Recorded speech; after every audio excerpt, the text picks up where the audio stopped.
All right. Hello, Manu. Hello, Narupiv. Yes, I agree. Gay, gay, gay, gay. That is, I 100% agree. Um, so I don't think that's a very charitable answer to the question, Narupiv, actually. Uh, I think Wanderer is probably my least favorite starting class, just because it has a weapon that is functionally worse than every other weapon in its class. And even if you want to use that weapon class, the Thief has better stats for that class. So, I don't know. I feel like Wanderer is one of the worst classes to start with, in my personal opinion. um, Hello, Lamb. Welcome. I don't know. Bandit? Not Bandit. Bandit's probably my favorite, actually. Just because Bandit has... Well, I don't know. Warrior is good for the stat spread. I don't know what I would say my favorite starting class is. The Knight does start with mid-roll, which makes it bad on a first playthrough, because you just like start learning how to play the game with mid-roll, which feels bad, and it can feel a lot slower than otherwise. Oh, well, hello, Fela. It's yeah, that's about my reading of it as well. I've used the broadsword once before in one playthrough that I did record but didn't end up making a video on. It was supposed to be a counterpart to the, or rather another part in like the trio of the Baldur's Side Sword, Silver Knight Straight Sword, and Broadsword, trying to find the, like, you know, quote unquote, best straight sword. I really like the broadsword. I think it's a really good moveset.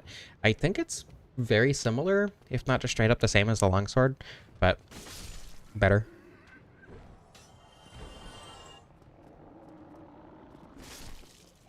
Use Wanderer when you want to use the clothes but don't want to deal with a Blighttown climb. That's fair. Knight fat rolls? Interesting. I always thought it was mid-rolling.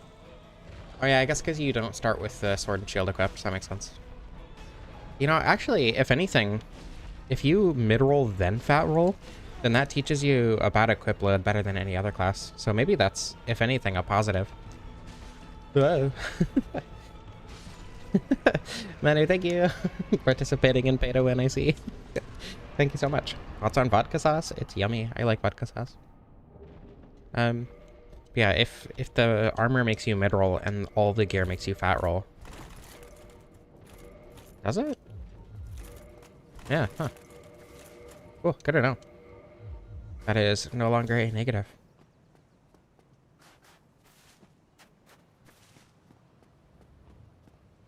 I think teaching you about fat roll with like what is ostensibly the most basic class is a good thing, actually.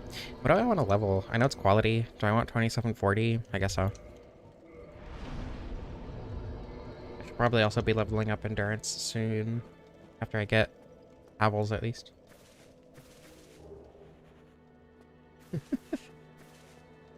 I still very much appreciate the donations, Manu. Still means a lot. Oh, I should get the large ember first.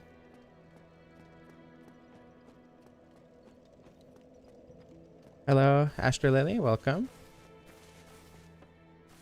It's very weird to see that username and say that name, but welcome. Alcohol is cool, actually, in moderation, as are all things. It's like Dark Souls. Dark Souls is cool in moderation. I say as I have, I think, 100 hours in the last 2 weeks in Elden Ring Night Rain. Moderation is a relative term. DLC's good. I like it a lot. Hopefully I'll be able, or I'll be good enough to actually stream a win on the balancers on the new map soon. Don't worry about not donating. I appreciate every donation, but and it does definitely help me a lot, but it's not like I expect anyone to donate.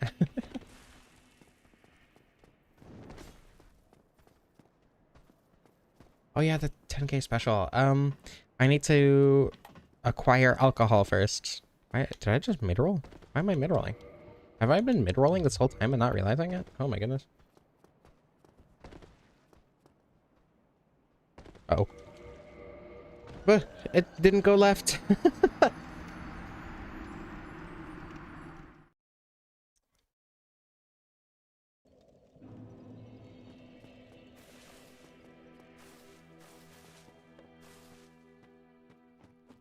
I'm not wearing the full night gear because I don't like fat rolling. Simple as.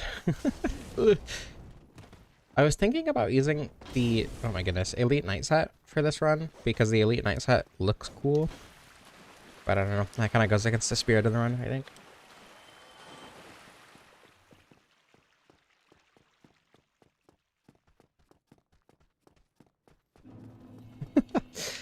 Alcohol doesn't make it easier for me to talk to people. It does loose my inhibitions, so I can say things that I normally wouldn't be comfortable saying. Not because I don't want to say it, but because, I don't know, trained autistic social norms, I suppose. But vodka sauce also isn't alcoholic, so I don't think that applies. Oh my god.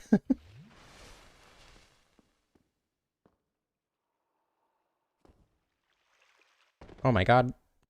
Depths clip first try because the game is being nice because I died. Okay.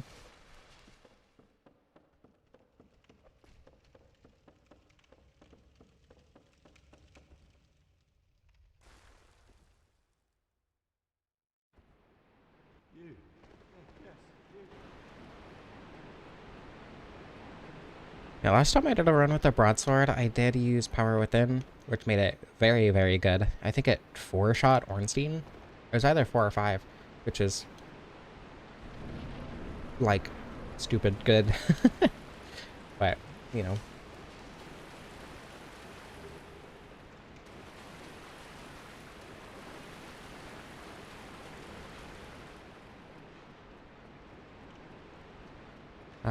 I know it'll be at least good damage without Power Within, but compared to with Power Within, obviously it's going to be a lot more lackluster.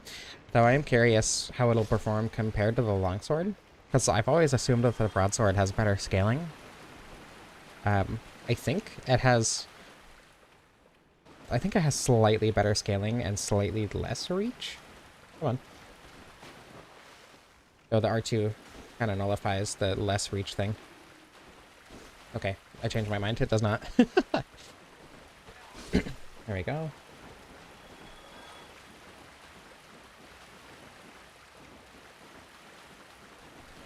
I don't know. I like the moveset on the broadsword. Does it have the stab on the one-handed R2? Because if it does, it doesn't. Okay. So that is probably the most meaningful difference from the longsword, because that stab is actually extremely useful. Yeah, you would. Me too.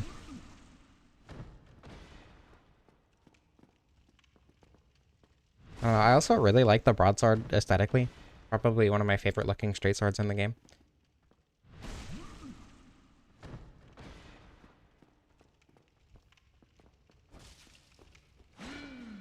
I don't know, I think that's an uncommon opinion. I know most people prefer how the Silver Knight straight sword looks, which honestly I don't think I'll ever understand. I don't like how the Silver Knight straight sword looks at all.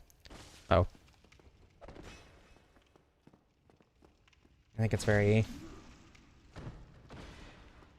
I don't know. It's kind of boring. It's like kind of ornate, but it's all one color.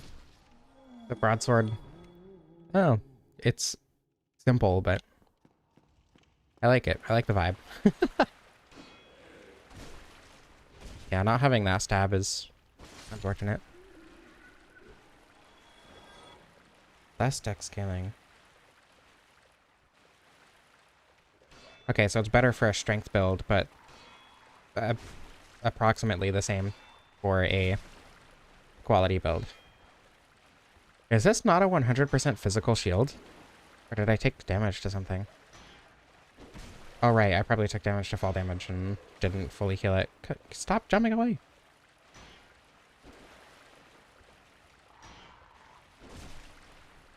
I didn't have enough stamina for another attack.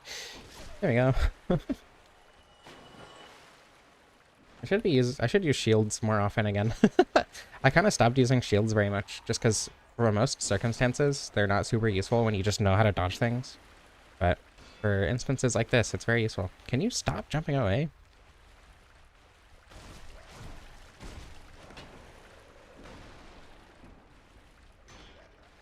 And Broadsword, I assume, is better early game because of the higher base damage, right?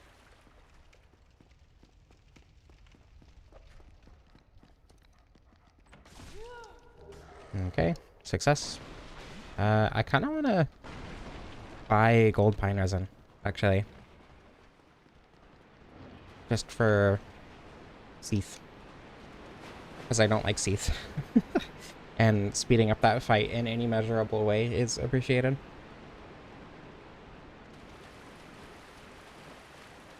Yeah, Broadsword, I think the takeaway there is Broadsword is better for early game, but they end up kind of in the same place by the end. Does he sell infinite? I thought he only sold 3.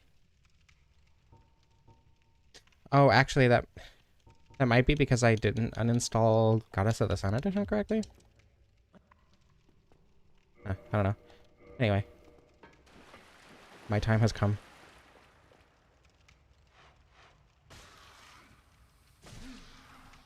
Wow, enough poise to not get staggered in a single hit from rats from just the legs.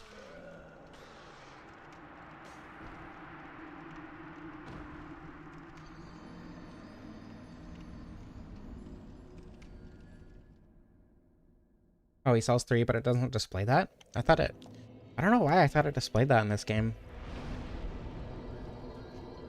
I've been playing far too many. For too many other Souls games. I don't want to get the large ember, or very large ember now. I mean, I probably should, realistically. Just to get it out of the way. Yeah, I'll do it now.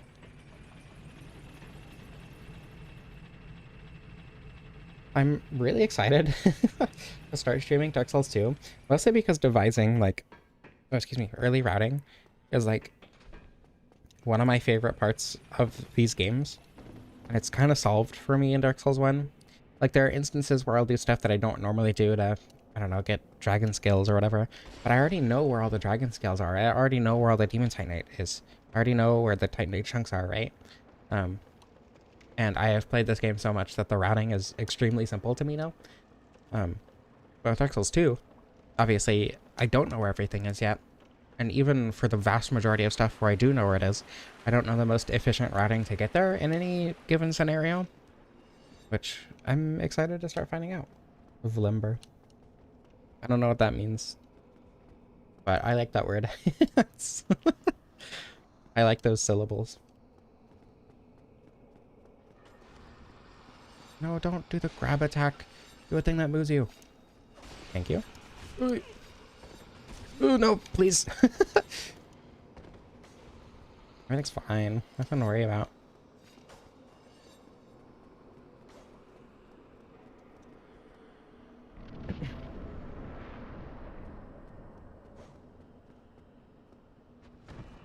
Very large ember, I see. I do like that word. That is a good thing to call it.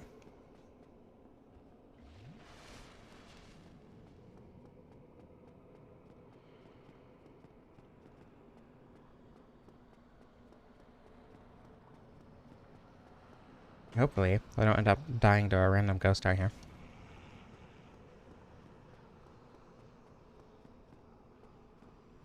I don't know. I've done this early game enough that it should be relatively consistent. But unfortunately, I'm bad at the video game. Pardon me. Okay, that worked out. Honestly, stuff like that, like grabbing that Rearing of Sacrifice, the only reason I pick that up is for Seath later. And like I could grab the one in Sens, but getting this one gives me another tangible benefit that doesn't take away any time from doing anything else. Like those little routing changes where I pick up this specific item instead of this other one that happens to be in a slightly less convenient spot, but would otherwise, you know, generally be easier because I'm doing this specific thing in this specific area. I think the little routing things like that are going to be the most fun to find in Dark Souls 2. Ow. Okay, this is gonna take a while. I need to get him away from the wall.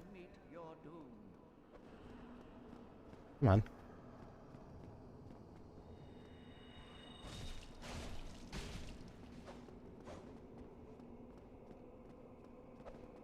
There we go. Right, you didn't know I like Dark Souls? Yeah, it's pretty, or you know, not very well known, surprisingly. I thought I was a little bit more clear about it, but come on. Do a thing. Please. Oh my god.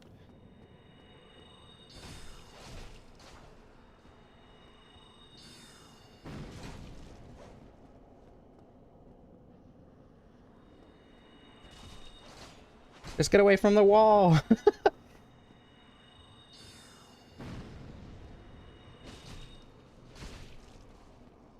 Oh my god.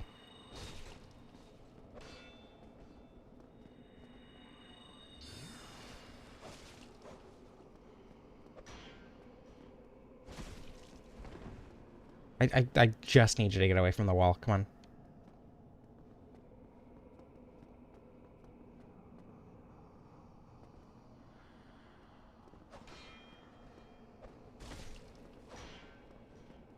Why wasn't that a backstab? There we go. Extremely tragic. The chosen undead kills him instantly. Every run. That's pretty tragic.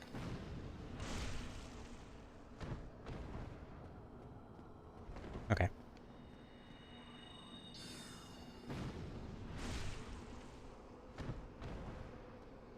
There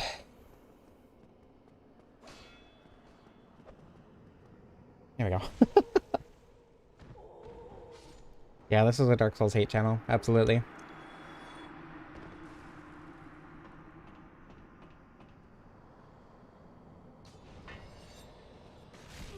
Oh yeah, I forgot the raring a sacrifice and sends as pastor card. That didn't even cross my mind. If he sold the, I mean, if he gives it to you, he doesn't like sell it. He just gives it to you. If he just gave you the key, people probably wouldn't kill him. I don't know. Actually, a lot of people would probably still shoot him. So you don't have to climb the ghost house.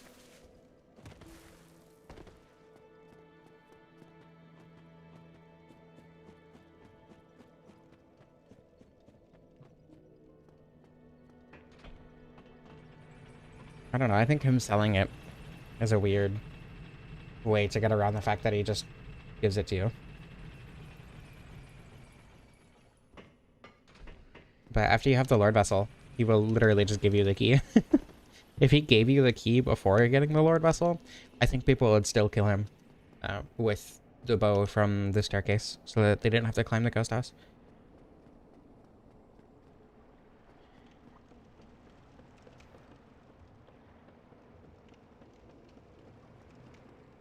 I want to do... Okay, I don't want to.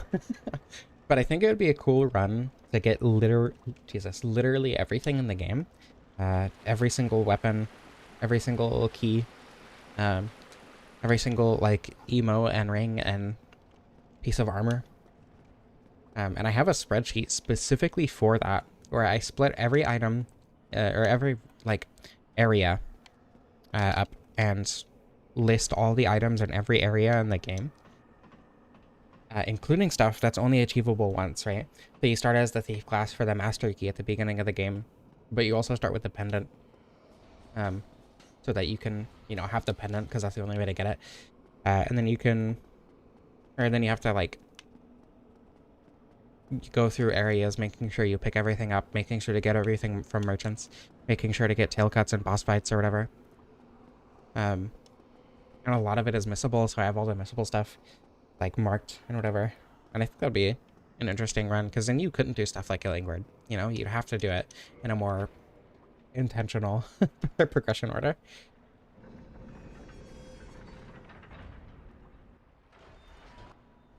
Okay, it's the only way to get the pendant in a fun way. Hello, SamXO. Welcome. And hello, Smo. Okay, I'm not gonna... Oh, the other... I am gonna have to kill one of the Dark Wraiths to get one of the chunks safely. Do I sound sick? It's probably because I just woke up. I woke up like an hour and a half ago, and I haven't really talked that much today.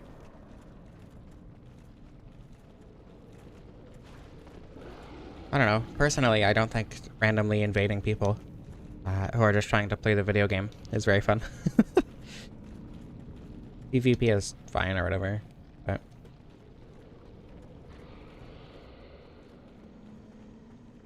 non-consensual PvP is annoying on the receiving end personally, so I would not enjoy inflicting that on others.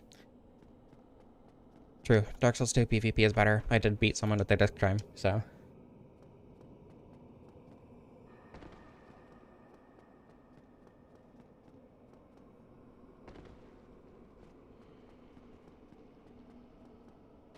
Okay, I need to kill this one so that I can safely get the chunk here.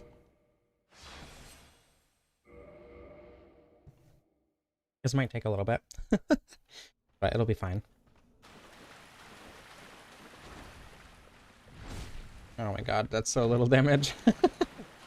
It's two-hand, but that's not as safe. Because if it decides to attack, then I'm just kind of screwed. Oh my god. I was fully expecting it to bounce.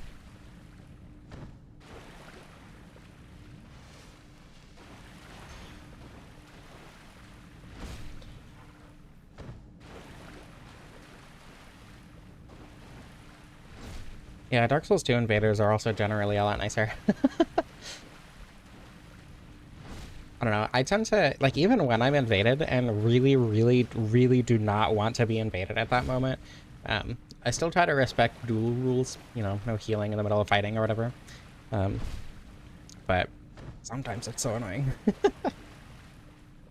Generally, though, I don't know, dying in any game isn't that big of a deal at this point, so I still try to. You were a Dark Souls 2 invader once? I got invaded by the same person 3 times in my disc chime run recently. Or well, actually, I think I put all 3 of them in the video. Come on.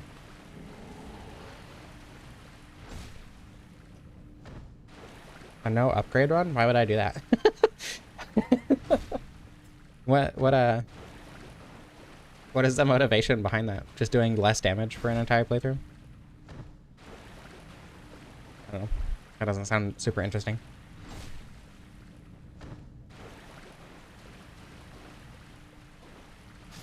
You know, you should play more Dark Souls 2. I agree. Dark Souls 2 is very good.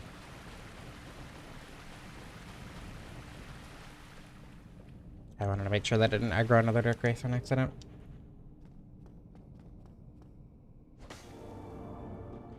Okay. Ooh. Aggro that one, and then go over here, and then hope it doesn't attack. There we go.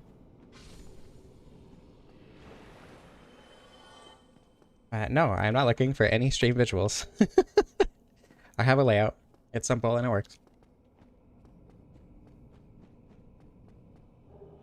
I do like the idea of doing like holiday specials for streams, but I haven't come up with anything like actually interesting, so I haven't. Oh, I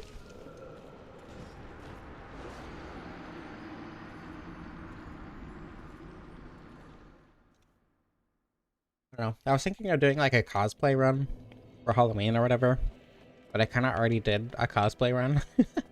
I've done multiple cosplay runs in Dark Souls 1 for no special occasion. I also already did all the random enemy from every area run. So, what should your Dark Souls 2 run be? You should do Blue Flame and Dark Moon Greatsword. Or Blue Moon Greatsword.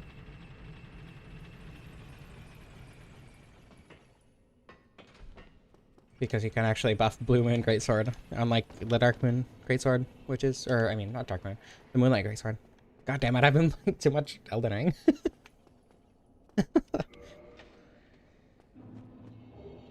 You get Blue Flame from the the what's it called? The crypt, but you can get it with an aesthetic in the oh my god, the Brightstone Cove. Christmas Sonic, you're right. I should stream a Sonic game on Christmas. I'll stream like Shadow Generations or something. Shadow Generations is such a crazy game to me in my brain because it's like such a good game for your first playthrough. And I went back to it, especially after playing Sonic 06, which is not known to be the fastest Sonic game. And it just felt so slow and, I don't know, bad. Ugh. I don't know. I want to go back to it eventually. But... a VTuber? Velka Bird Woman. That's a genius idea. I have genuinely thought about, like, making a fox avatar and using that. But I don't know. That is difficult.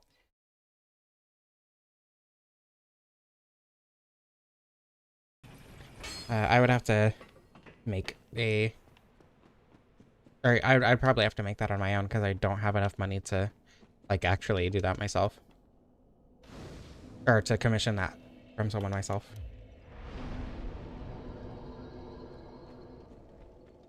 Well, yeah, but if you want to get the weapon before the crypt, you have to get it from the one invader in...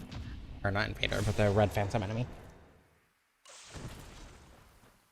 No, I definitely read it. I just didn't say it out loud. Because I didn't think YouTube would appreciate that. I did say it was a good idea.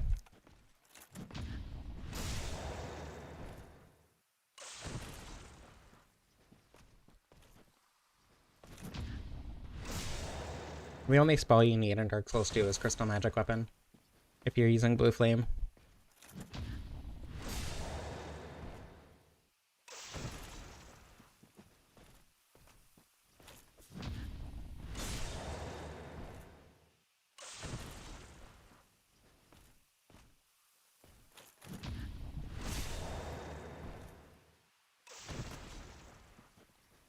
Hold on, I got this.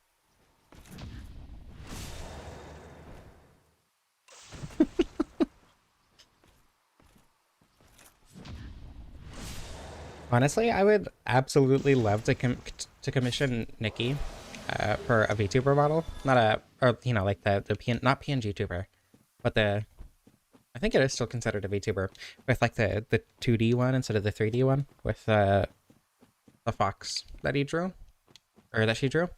But wow, you know, you think I'd be better at pronouns by now. But yeah, I love the fox model she drew, for the fox that she drew, for a couple of my thumbnails, and I would absolutely love to have that, but I just don't have enough money to commission her. And like, I don't know. Maybe I could set that up as like a donation goal or something. I don't know how much money that would even be though, to be honest. I could ask her, see what she says.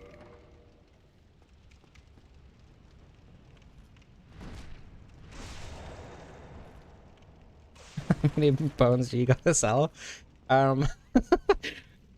Enough to enough to commission me a 2D VTuber model. Oh my god, partial. I got distracted. Everything's fine.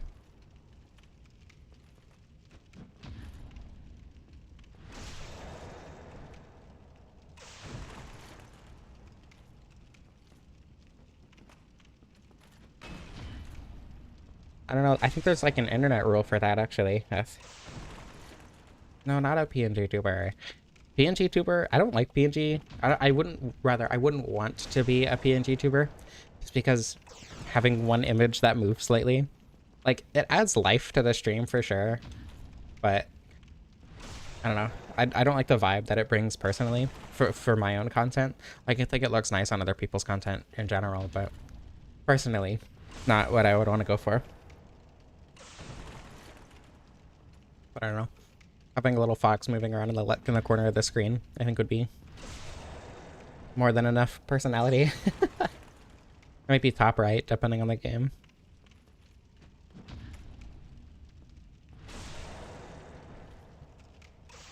And throw or bust.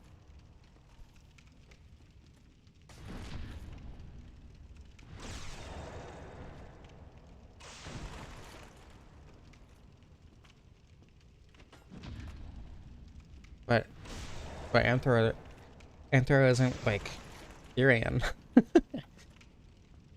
If I did have a VTuber model, it would probably be Anthro, just because that would be a lot easier. But well, I don't know. I'm pretty sure it's still considered PNG tuber if it like changes to a different PNG when you start talking. True, Alyssa, I agree.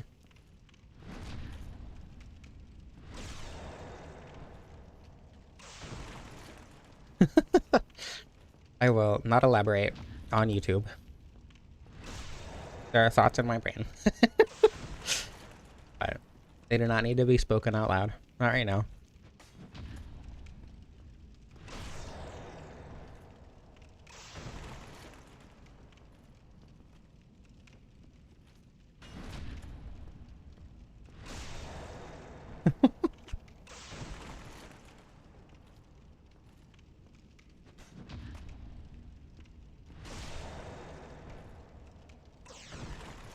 Havel's really taking this like a champ.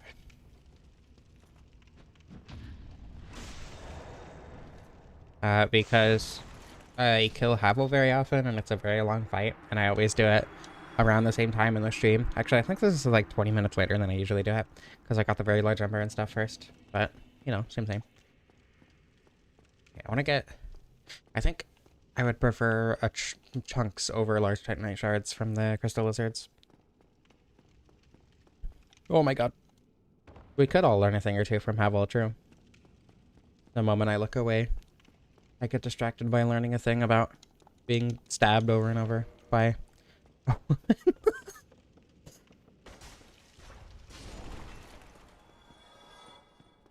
don't know. I think it's just because finding Havel takes forever. I don't think it's like shocking that that's a frequent thing. Yeah, no, none of the Titanite that I actually need. That's so cool.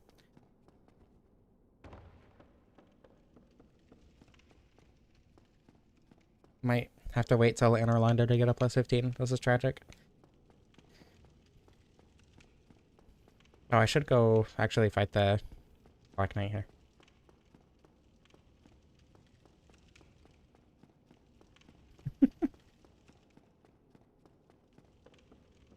Furry species. Why are you assuming that the people here are furries? I'm not a furry.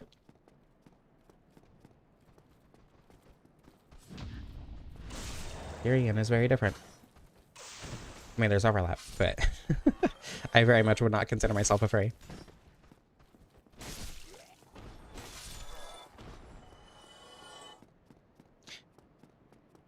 Everyone is a furry.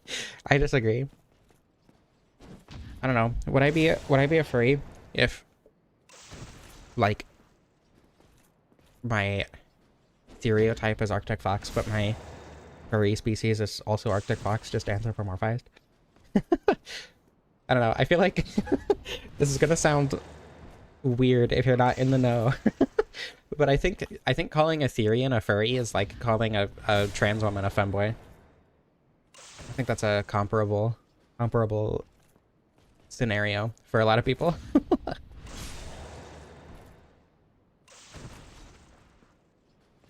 I never said this was a full knight armor playthrough. First of all, I said this is the knight starting gear only.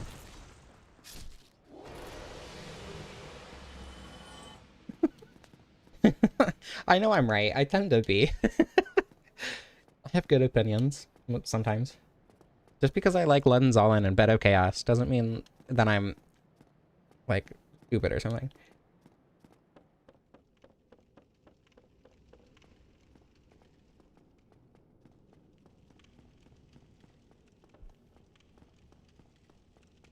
Oh yeah, I can actually put some of the armor on though. Oh.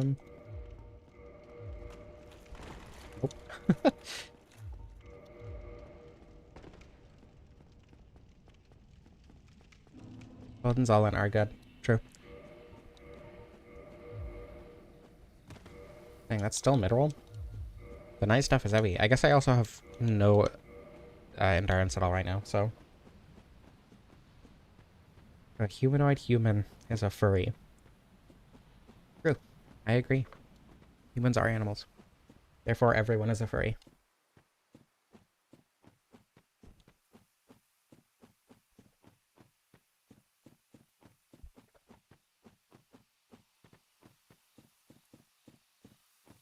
I don't know. I think the furry femboy comparison works out pretty well because they do give me similar levels of dysphoria.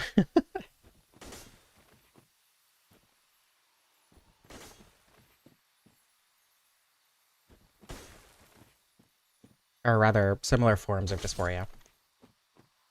I don't know. Similar levels and... I don't know. You know what I mean? I feel dysphoric when I get called a femboy. And I also get dysphoric when I'm called a furry. So... Okay, I need to go kill the Greatsword Black Knight and the 2 giants. And then I'm not going to be able to get plus 15 until I get the chunk from Inner Londo, unless I want to go farm Dark Wraiths, which I very much do not.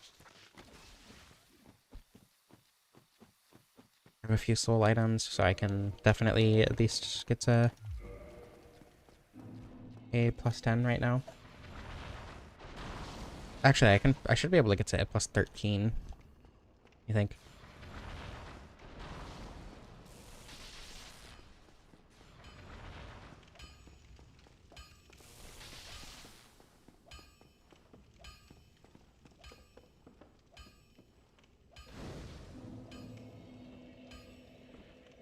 Well, I mean, I don't know. They're like, I would consider myself in the furry community, right? But I wouldn't consider myself a furry. Like, I think there's enough overlap in what a Therian is and what a furry is, and even like what an otherkin is, right? That it would all be considered the same community, at least in my experience. There's a lot of overlap there, especially, and there are a lot of Therians who do consider themselves furries, and a lot of otherkin who do consider themselves furries and whatever. I actually probably shouldn't speak on otherkin because I don't know any. My bad. That was very much an overreach on my part. But I don't know. There are a lot of Therians who do consider themselves furries, and like that's fine. It doesn't like invalidate my identity to do that. In the same way that a trans woman calling herself a femboy doesn't invalidate my identity as a trans woman, but not a femboy, right? Like those aren't mutually exclusive, but they are definitely things that I would not consider overlapping for my identity personally. So like, I don't know. I don't see myself as an anthropomorphized fox. I see myself as, or, you know, akin to a fox in a lot of ways. Like, I genuinely get actual dysphoria when I think about the fact that I don't have a tail. It's the exact same feeling that I get when I think about the fact that, or when I get facial hair, right? Getting facial hair gives me the exact same feeling as not having a tail, which is why I have that distinction. But again, a lot of people, you know, don't get that. It's fine. Being called a man is the same feeling as being called a furry. So, I don't know.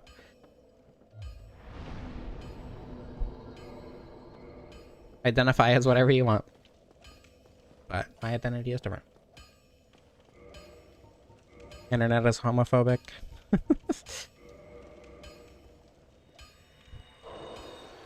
Okay, that should be enough.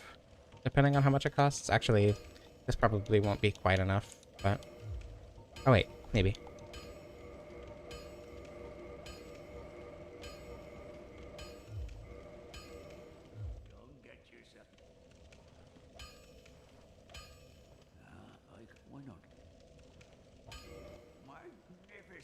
Magnificent. I love that voice line. I mean, no, that's not how identity terms work. It doesn't matter what the general definition is. It's how people use it, right? That's how language is.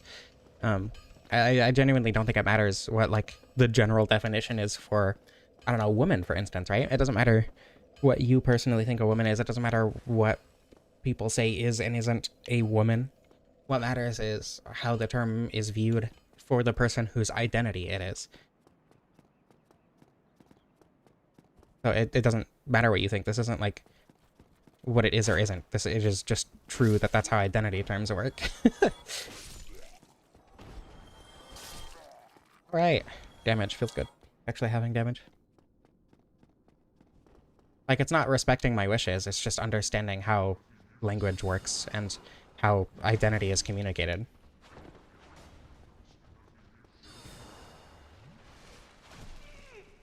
An awkward time. No, this is the perfect time to come in.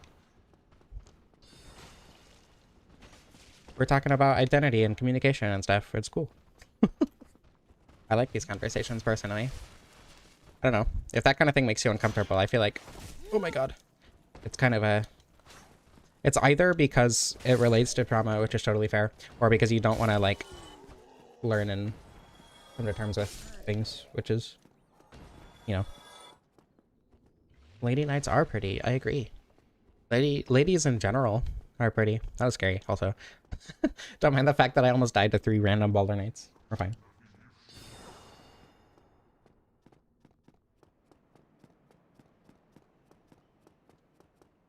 Do I care to pull this lever?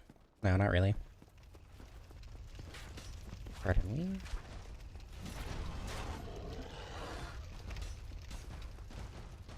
I think making that boar drop a Titanite shard was one of the best ideas I had in my mod.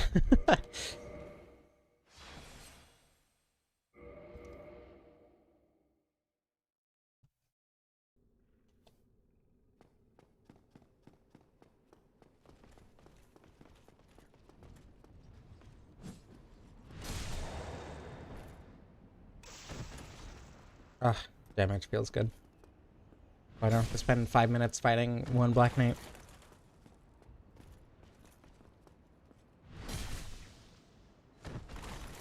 It's crazy that anyone ever thinks anything is objectively bad in any sense of the word. I don't know. I feel like that's a failing of critical thinking. Not being able to understand that people might enjoy things that you don't.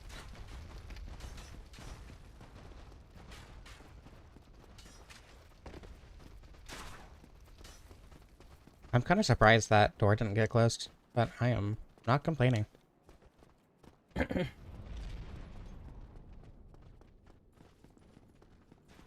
And I should be able to... Okay, no, it's time for a send skip, so I can get large shards. And also a couple chunks. I need to buy a large shard? Yeah, I think so. Just need to make sure that I actually get all the upgrade materials I need.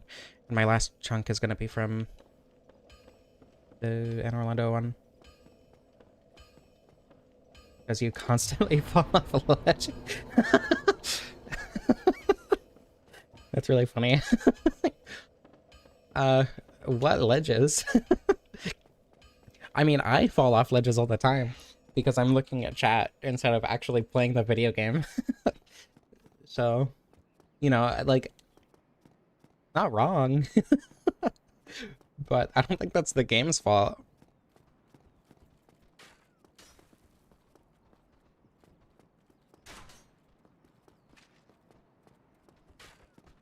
I don't think anything can be objectively, like, qualitatively bad either.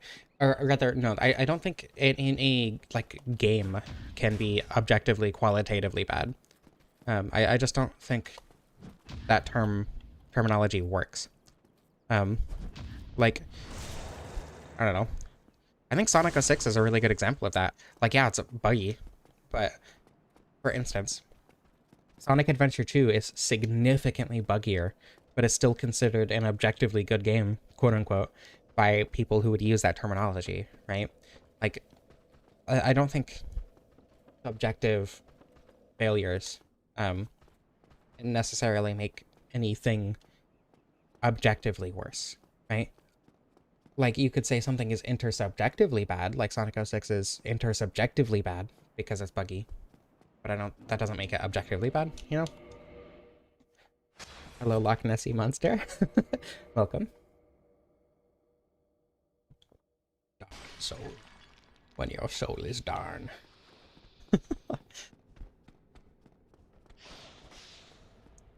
Forgot about the Dark Souls bit. When your soul is dark.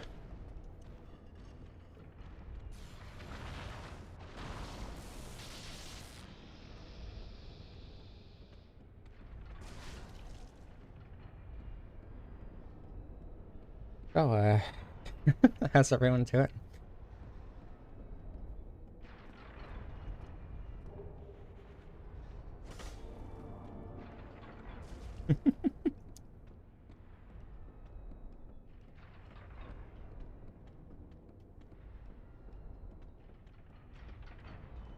I don't even necessarily think it points to poor craftsmanship. Like, there are instances of games having bugs that developers intentionally left in because it makes the game better for certain categories of players, right? There are a lot of indie games where there are bugs that are intentionally left in because speedrunners use them, and it makes the game more fun for speedrunners, and casual players won't necessarily encounter them. But like, there are instances where casual players will encounter bugs, but it doesn't make the game worse, and it's still like a fun experience, so they're left in. So, I mean, sure, it's not the case for Sonic Adventure 2, but I like, regardless, I don't think that makes it in any way objectively bad or poorly crafted or whatever. It's just, I don't know. I think especially with AAA games, there's a lot more that goes into it because of like the business practices too. But I don't know. I just don't think it makes sense in terms of. I mean, regardless of how intentional it was, like, I don't know. I don't think it, honestly, I don't think it matters. I don't think it changes the quality, quote unquote, of something, how good the craftsmanship is. Like, mass-produced confectionaries are generally considered worse than homemade or mom and pop bakery shop confectionaries, right? But I don't think that makes the mass-produced confectionaries objectively worse. It's just like, because a lot of people do prefer the flavor and texture and whatever of the mass-produced ones. I just don't think the term objective applies to anything that has anything subjective about it. I don't think anything objective can be said about a piece of art or something that involves subjective taste, right?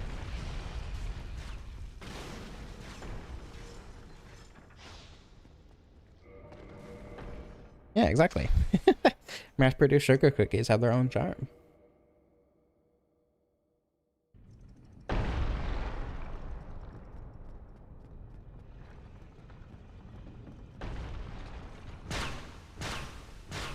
You can't call, because the way that you personally communicate that a game is bad is very divisive and seemingly intentionally harsh. This thing sucks, I don't like it, is very different from I don't like this thing, I think I don't, because I personally don't enjoy it, right? Like, there's very, very different tonality there. It's the tone in which you communicate it that makes people, or that puts people off with how you communicate about your preferences.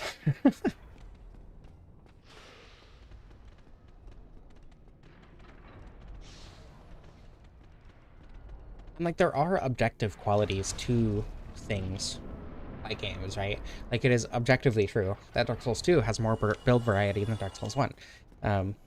Or that the level design of Dark Souls 2 necessitates that you go, or that you pay more attention than Dark Souls 1, right? Because the most Dark Souls 1 will do with an enemy is hide it behind a corner, while the most Dark Souls 2 with an enemy is to put it on a ledge above you, along with another group of enemies that are also on ledges above you, so that you need to pay attention and look all around instead of just around every corner. So, like, it is objectively true that Dark Souls 2 expects you to have a different playstyle, but whether or not that playstyle or that build variety is necessarily better or worse is up to subjective opinion. What route am I running? Currently, I have used a glitch to get into Sen's Fortress early so that I can get plenty of large Titanite shards to upgrade my broadsword to plus 15. Or, well, plus 13 before Anor Londo, because I think it's fun.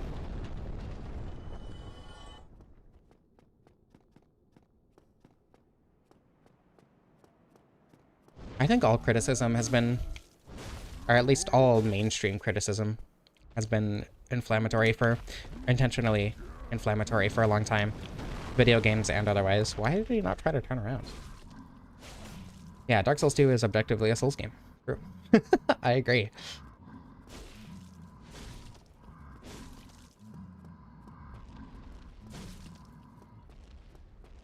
I don't think the objective amount of skill required to produce a thing affects the thing itself in any way, is the thing.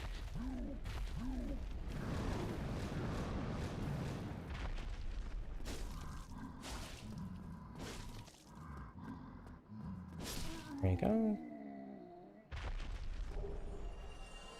That is true. I never do Painted World. I mean, there are sometimes. There are some times that I will do Painted World for a specific weapon or whatever in the Painted World. But in general, yeah, I do skip out on the Painted World.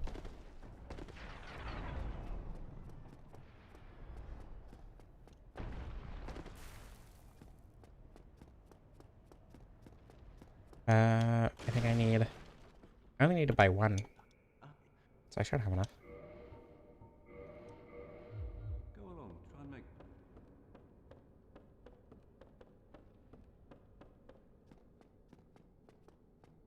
You can, okay, so like what I mean by the skills put into creating a thing doesn't affect the final product. It's like how mass-produced confectionaries can be considered better by some people than homemade confectionaries, despite the fact that homemade confectionaries have a lot more skill put into them, right? Just because it took more skill to produce the thing doesn't mean that that thing is necessarily in any way better in any way. But I don't think it matters if something takes more skill to produce. I think a good example of that is like CarQuest, right? CarQuest was produced by 2 people. And like it's a very, very simple car exploration game. Like most of the driving is just a script that they downloaded from the Unity asset store. But the game is still one of my favorite games of all time. Despite the fact that it took a lot less excuse me, a lot less skill than, I don't know, say Silksong to produce, right? So I don't think it matters that in any measurable way that it takes more skill to produce something.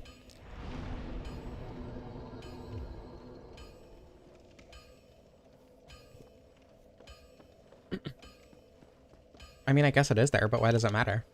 I don't think that's worth bringing into the conversation, is the thing. I need souls.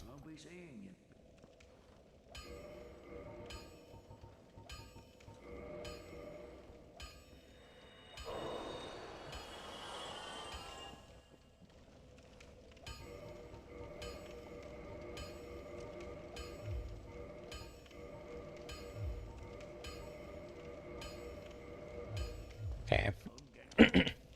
I'm gonna do gargoyles before Stray Demon, just because the Titanite slab isn't super useful.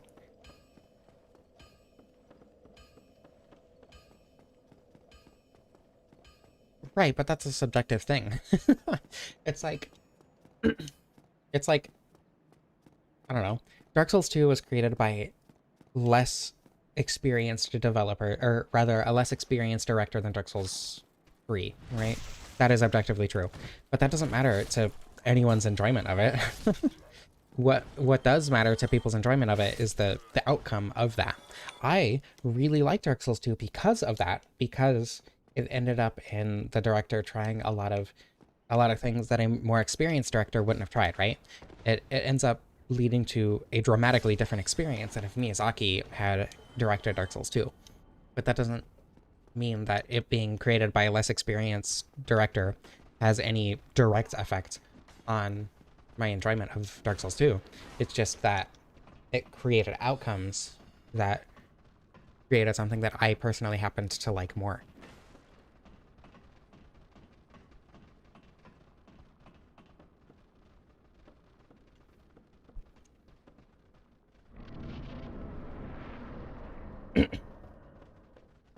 Yeah, Undertale.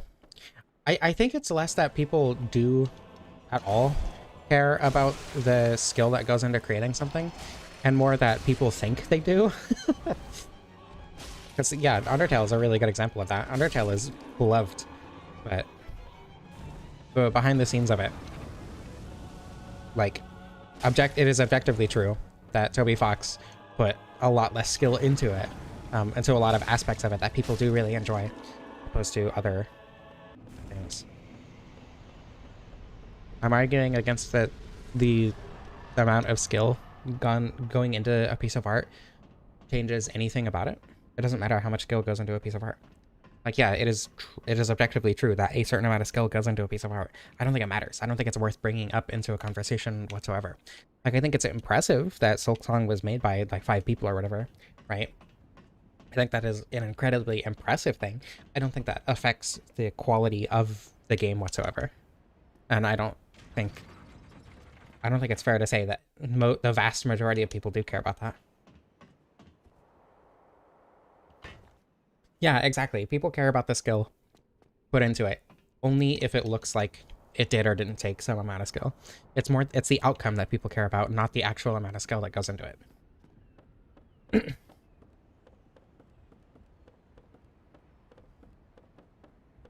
Yeah, and just because something is objectively technically impressive doesn't mean that that thing is necessarily subjectively enjoyed. I mean, I guess. I guess some people do potentially care about it, but I don't know. In that case, it's just as worth bringing up as... I don't know. I just think it's such like a minor thing to bring into the conversation about whether or not you enjoy something, you know?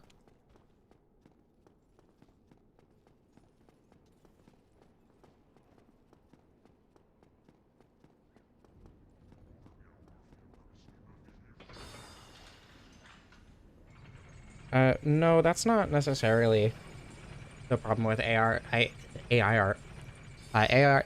Jesus Christ, AI art is bad because they stole. Like, that is objectively true. That is an objective failure.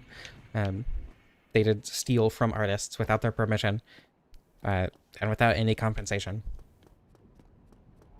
On top of, you know, creating nothing of value. And it is also incredibly insulting to artists. That is true.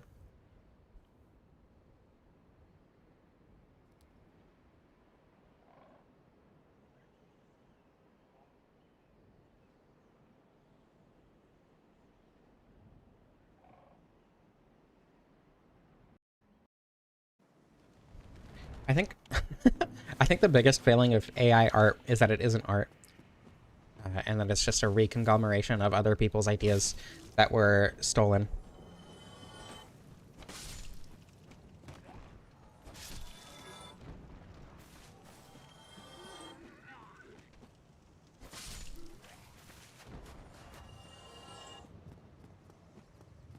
Did I say objectively insulting? That's not what I meant to say. It is objectively true they stole from artists, and that is bad. That is axiomatically bad, I suppose.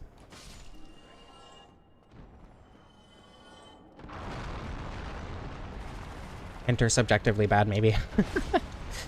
But I think it's fair to say that that is a thing that the vast majority of people call bad.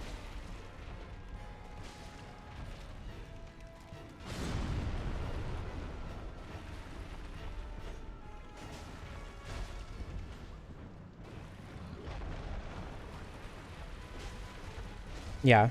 It also objectively harms the environment and is a huge financial burden on everyone, also, not just the people who happen to live near the AI centers.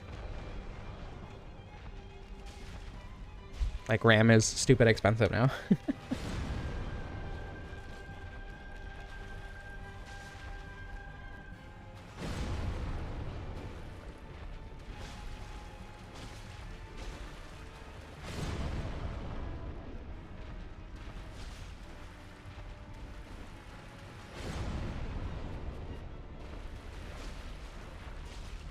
I had breakfast. I had a toasted peanut butter and jelly because it was something quick that I could make before streaming.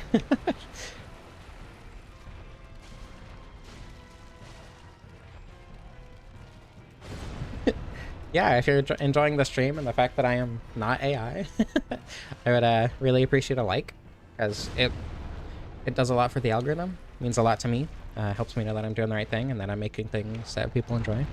All that good stuff. And other algorithm stuff, you know. Subscribe if you're not and you're enjoying. That's it. All really does make a big difference.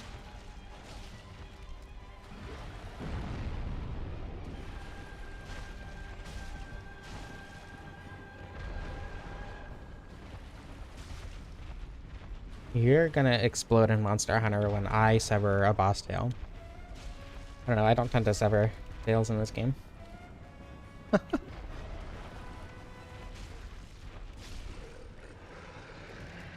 All dressed chips?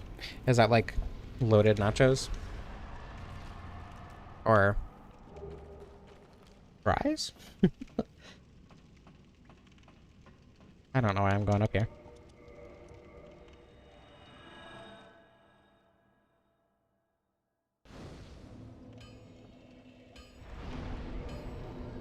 Yep, I'm just going through the game with the night starting gear because I want to use.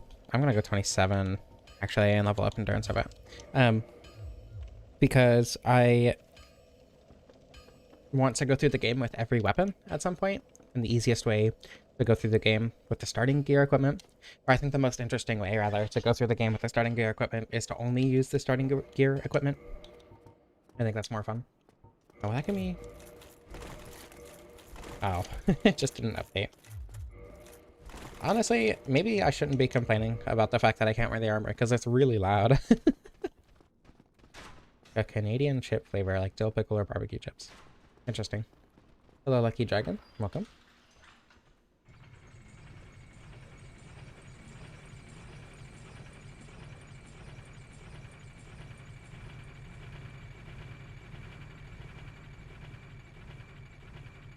Is KN censored in any of the games? Because it's really funny. Wait, why would KN? Isn't it the NIG that's censored? So it's K star star star HD.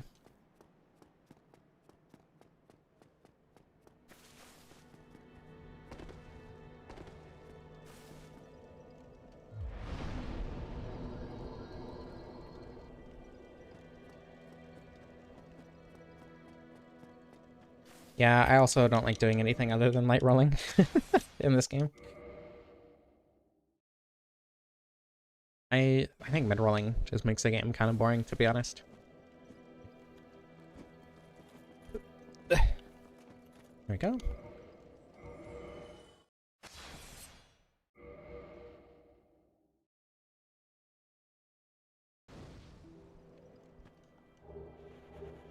Why did I see the item pickup there for a second? I've never noticed that before, if that's happened before. Okay.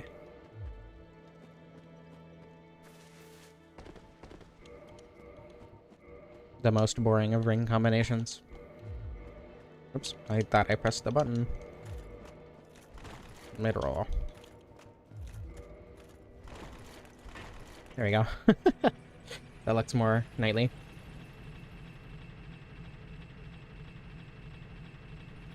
I think if you think rolling is useless in Dark Souls 2, then you didn't read any of the menus at all.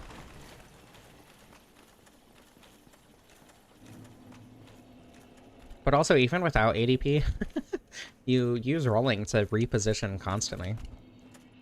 If you're not using rolling to reposition when you have low ADP, then I don't know, I think you're just playing the game wrong at that point. In Dark Souls 1. Huh. I would like to see them poise tank the Bit of Chaos. I think that'd be funny.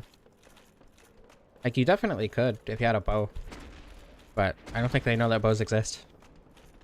All things considered.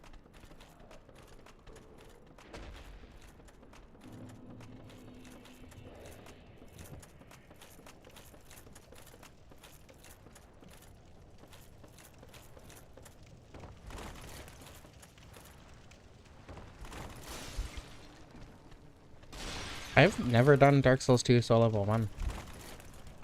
I did an rings only challenge that I didn't need to like write and edit for and whatever. But that's the only like Dark Souls 2 challenge one that I've done.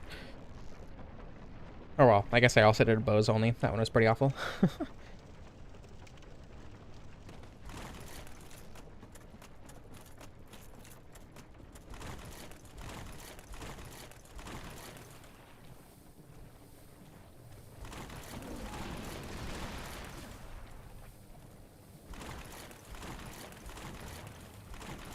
I don't know. I like defending my opinions on Dark Souls because I know my opinions are very against the grain the majority of the time, which I don't do on purpose, by the way. That just happens because I have good opinions and everyone else doesn't. /s. But talking to people who just like refuse to engage with the game is infuriating.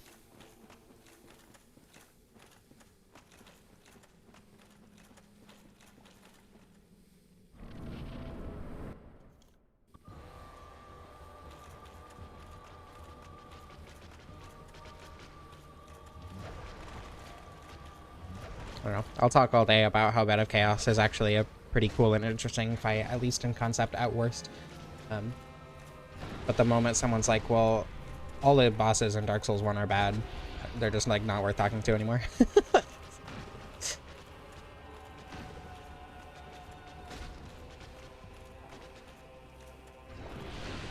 I'm kind of surprised I didn't hit the lava there.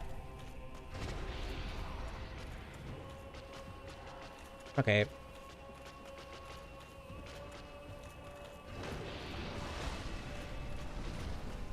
I never realized how horrifically you could break Quelaag if you just walk to the side. That's really funny. Yeah, that was my experience, Ghost. I played Elden Ring once. I adored it. I thought it was super cool.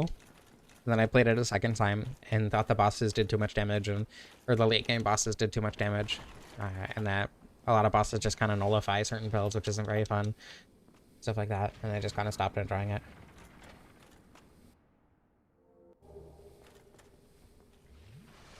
And then I loved Elden Ring, or Night Rain, because it fixed all the problems that I personally had with Elden Ring. Quelaag has no object permanence? True.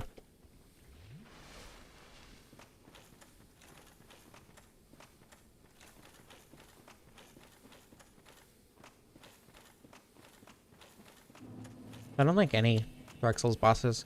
Actually, that's not true. Ceaseless Discharge does have object permanence because he can follow you for a while even though he doesn't see where you're going. Necessarily. Yeah, one build every 2-ish years, true. And then you stop at the mountaintops of the giants because that's where the bosses start getting either too tanky or dealing too much damage.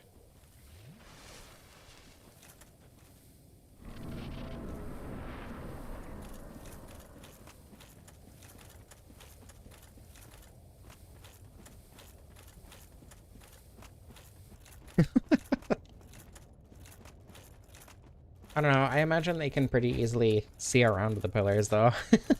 I don't think ONS can see you through the pillars. Or behind the pillars, they just, like, can see around them, I feel like. Especially with how tall Smo is. Or they're both tall, aren't they? You know what I mean. Words are hard.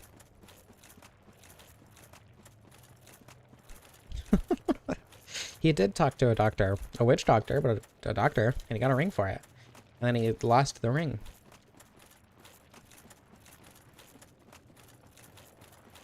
And the centipede demon got a hold of it.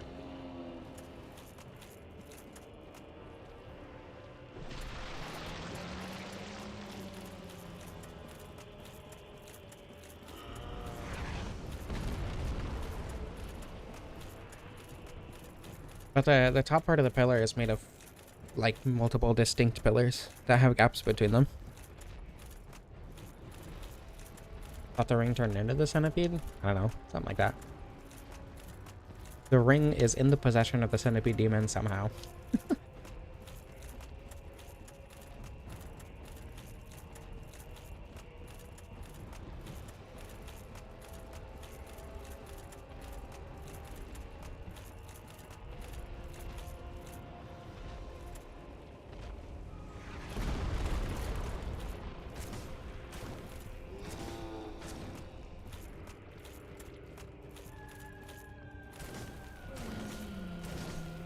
There we go.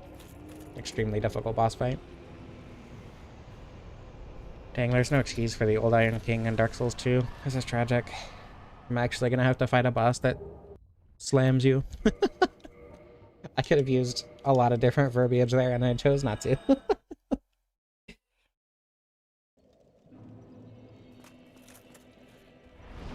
Well, I mean, Miyazaki did say that Elden Ring is like his ideal, or the closest thing he's ever made to his ideal game, right?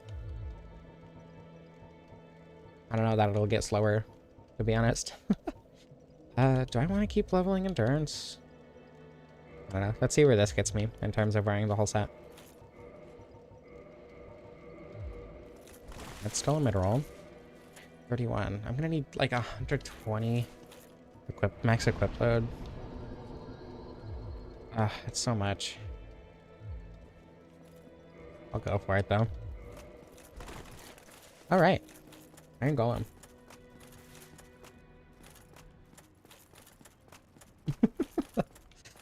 I like how the old Iron King eats Whisper of Despair. I think it's funny.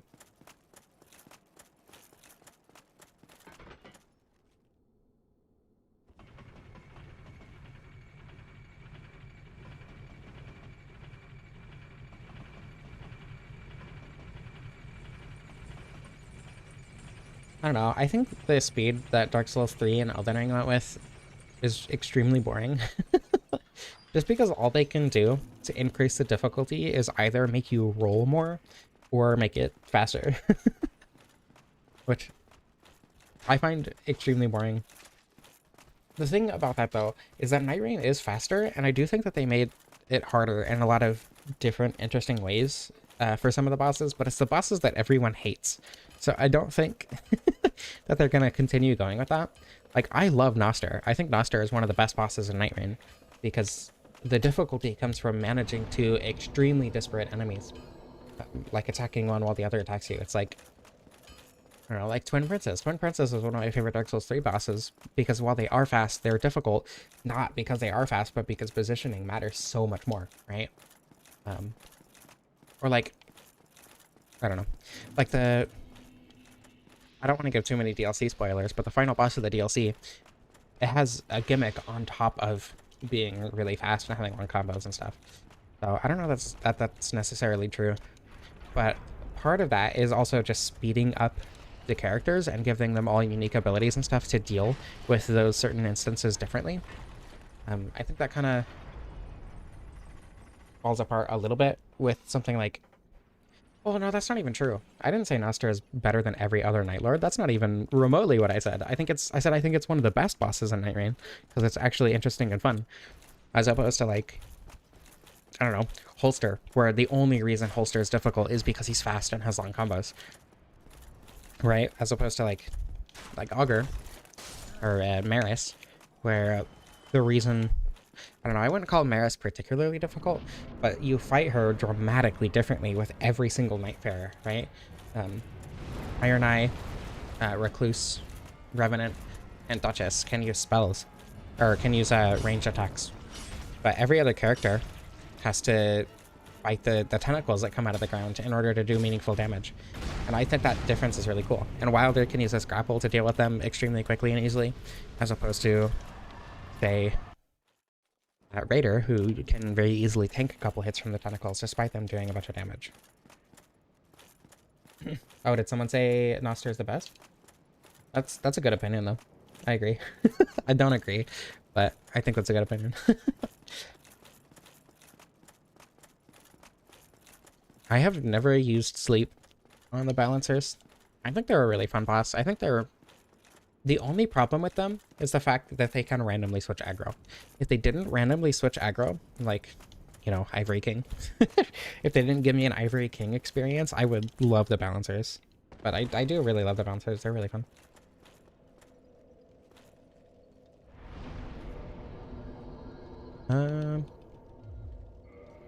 That might be enough. No. What is that? I need like 1 or 2 more levels. 4 times the Balancers, hopefully.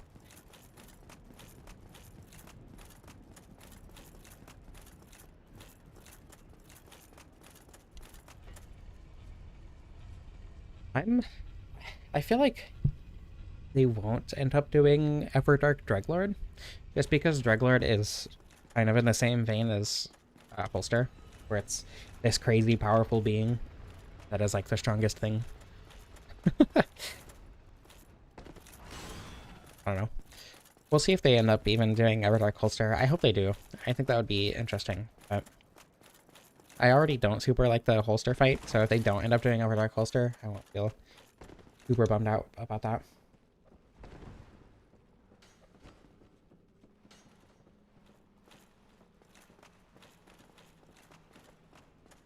Well, the random aggro searching is kind of what leads to them grabbing you from off screen, right? That's the thing that I don't like. I think the teleporting is fine, because otherwise you could just bully one of them until they die. And I would much prefer them teleporting away so you can't bully them, as opposed to randomly being hit by one off screen so you can't bully them.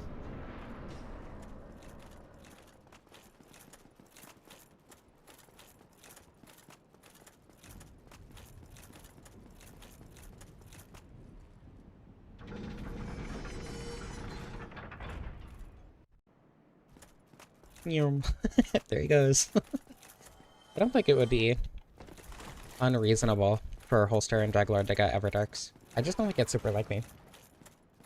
I know in Deep of Night, eventually, the new map will be able to appear on every Night Lord. Oh my goodness.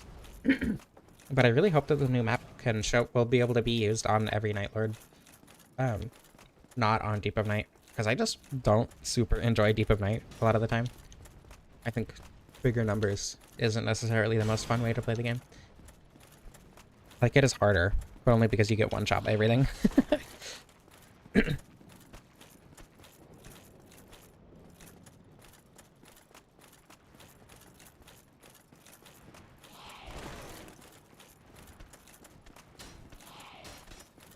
don't know. I like a lot of the main balancer, I think has a lot of really cool and fun attacks to deal with. But then you combine getting grabbed by a random mini balancer off screen, and it's just because it randomly switched aggro to you. Oh my god. Everything's fine.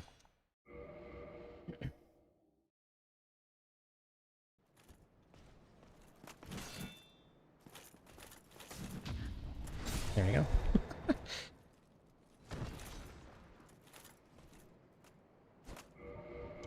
I cannot believe that just happened.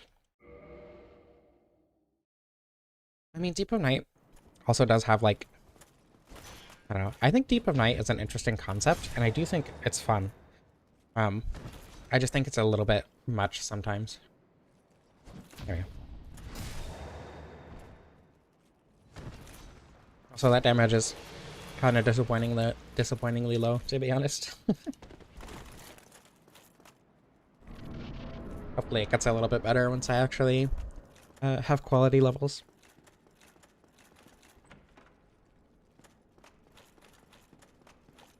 I guess I'm also not at level, or at plus 15 yet, so that could be a part of it. Speaking of quality levels. I'm gonna do another DLC, or Night Rain DLC stream when I am good enough to consistently beat Balancers as Undertaker on the new map. I'm not quite there yet. I can do it sometimes, but I'm very much not consistent at it yet.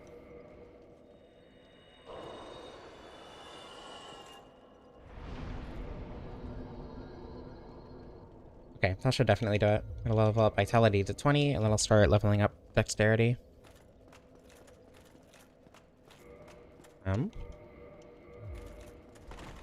Wait, really? Oh, it's 124. Oh. Sad.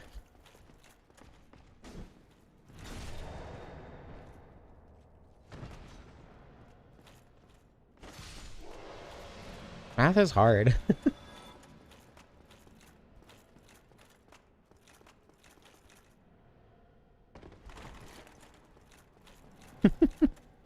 Look, I've beat the Drug Lord solo on the new map, okay?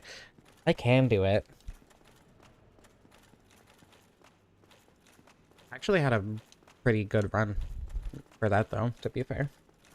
I want to do a like ranking the Night Lords solo video, but I want to have beaten the Dreadlord solo as Wilder as well, because I've only done it as Undertaker so far. That's not true, Manu. I'm pretty sure it's not true. Is it? Oh wait, I need to grab the chunk. Pardon me. Also, yeah, hi Krista, welcome.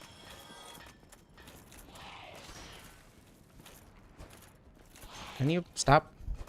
That works too.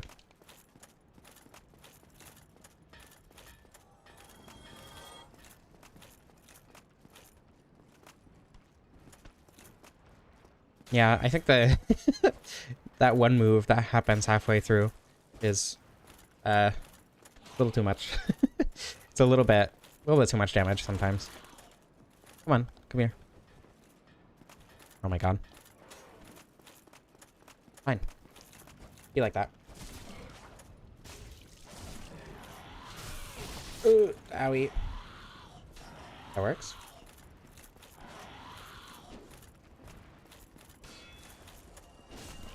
There we go.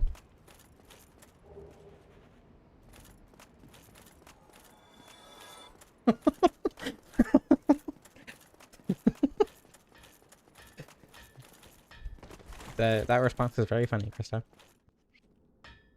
Okay, here we go. Plus 15.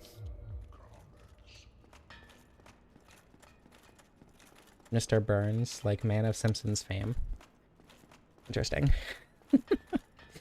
A lot of people call them like... I actually don't know what people call them. I've heard them referred to as gargoyles. The official name is Batwing Demons.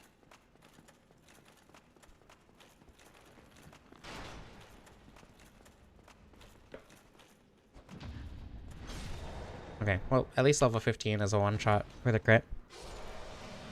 Could be worse. Oh my god! Insane skill issue. Hold on.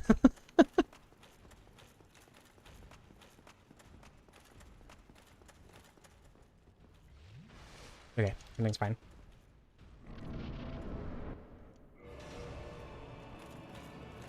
What the? Interesting. I'm not actually... He moved fast. Wait, what? Before I went in, he was pretty far back.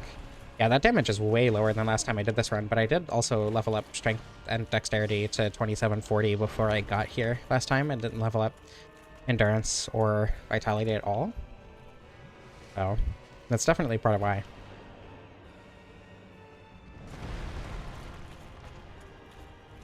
Yeah, skill checked by the Sentinel. Now I'll never beat Ornstein and Smo. Oops. Oh god. Oh, boys. I'm not used to having that. Oh my god. Wow. You just don't need to try when you're wearing armor, huh? And you can upgrade this? It's 3 hits for a stagger. Okay, well.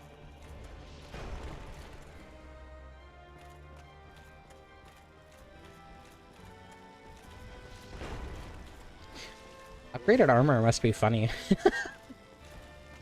Oh. At least for physical resistances.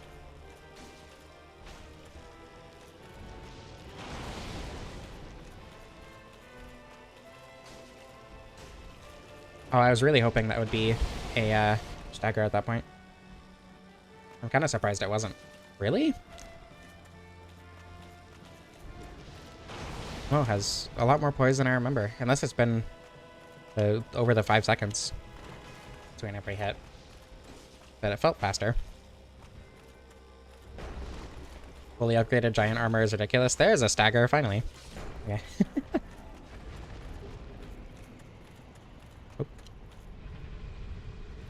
I've never upgraded armor in Dark Souls 2. I forgot you could even do that. I think there's a +5 night leggings somewhere, right? That was when I found that was the time that I realized that you can actually upgrade armor in that game. That should be enough. actually fast roll with all the knight armor on? It is indeed. Okay. And now I will exclusively level up dexterity.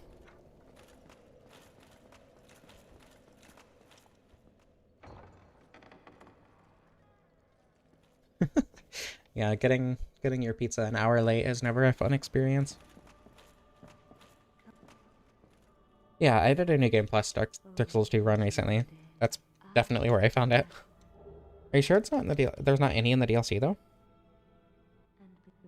I need to turn my light on before I end up getting a headache because it's dark in here. Okay, light on. We learned that our apartment came with a smart light bulb recently. And having an app to turn on your light feels so excessive. Excessive? Excessive. I don't remember what I said. I meant excessive. We upgraded weapons but not armor? Okay. Interesting. Yeah. Okay, stiff time. Or, well, Hydra time anyway. Yeah, I've voice tanked with Havel's. I don't believe you can upgrade Havel's armor in this game. I know there are several armor sets that you just can't upgrade at all.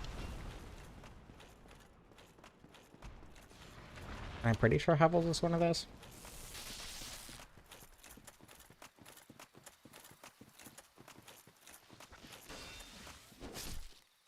But I've never voice tanked at all with any upgraded armor. I'm sure maybe when I do the Dragon Tooth run I should voice tank the 4 kings at least. But the magic will obliterate me, I'm sure. Especially when I am fully overloaded. Apples and boss armor cannot be upgraded. I know that the full Tem set also can't be upgraded.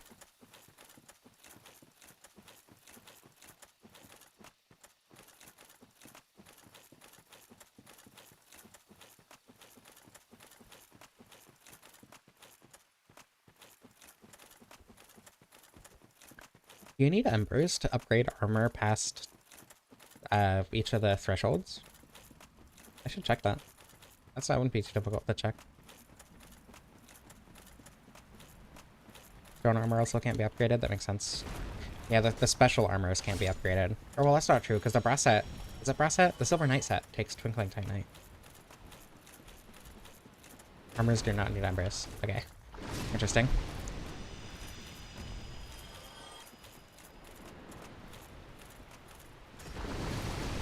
Oh my god, yeah, okay. You do not need to try. You have armor. Oh my god, I haven't done a run with armor in so long. That did 2 spitballs. Did that little damage. That's insane.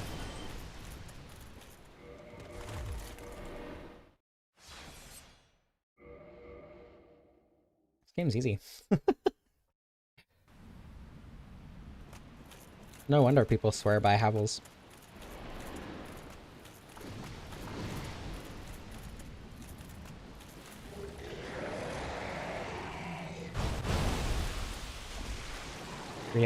Oh my god, I dropped my controller. Oh my god. Everything's fine. I was adjusting my brace and my controller dropped out of my lap. Only to +10 for normal armor. Okay. It's gonna be 7 heads, which is annoying, but...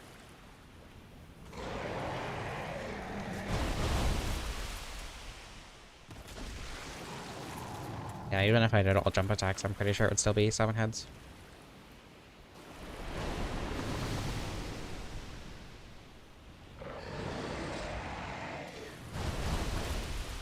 I just tried to surge sprint. I pressed left stick in. Oh no. I've been plagued too much Night Rain.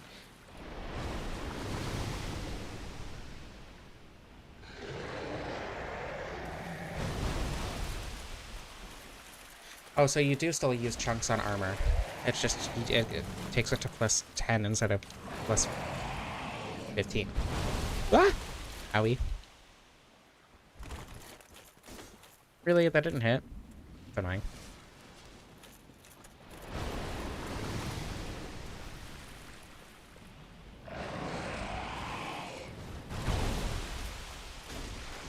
Okay.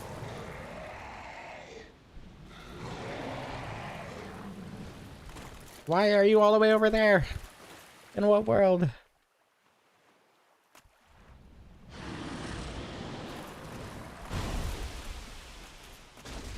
Okay. Hopefully I can get far enough to this side that I don't have to run off the edge to hit this last head. Oh my god. That was close.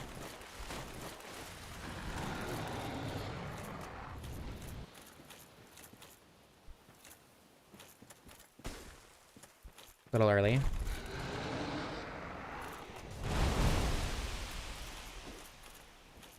There we go. Okay, well, I got it. Knights and leggings, yeah. Preferably.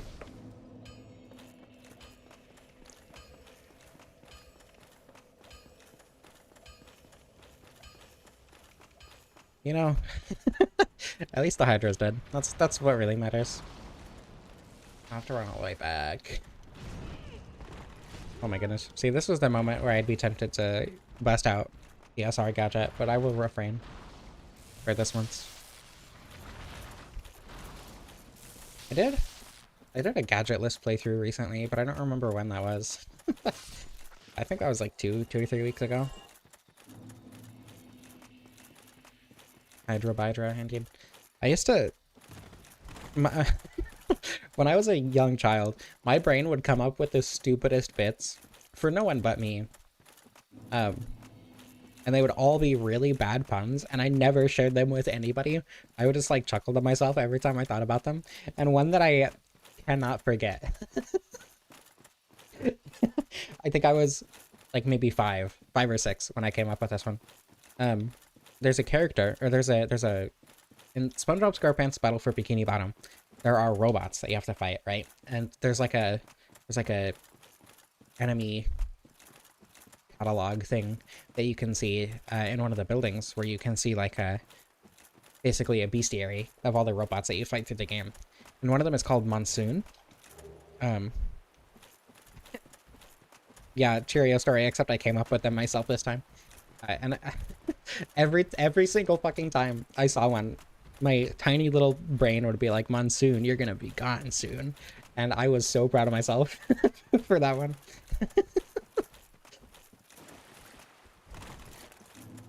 I don't know, I'm sure there are a lot of other things related to other random games from my childhood like that, but that's the only one that I remember right now. I'm sure I'd remember other ones if I played those games again, but that one has stuck in my brain and I have no idea why.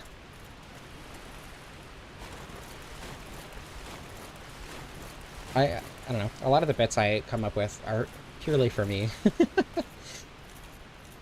I do things because I think they're funny. And most other people don't think they're funny a lot of the time. Yeah, pretty high concurrent count right now. That's the power of asking people to like the stream. Speaking of, if you are enjoying the stream, I would very much appreciate a like. It really means a lot. Lets me know that I'm doing the right thing, and also helps the algorithm. It helps me, you know, get more viewers, which gets me more money, which lets me do this more. And also, you know, survive and everything. So I really do appreciate it. On top of all the other algorithm stuff. Subscribe if you're of that persuasion.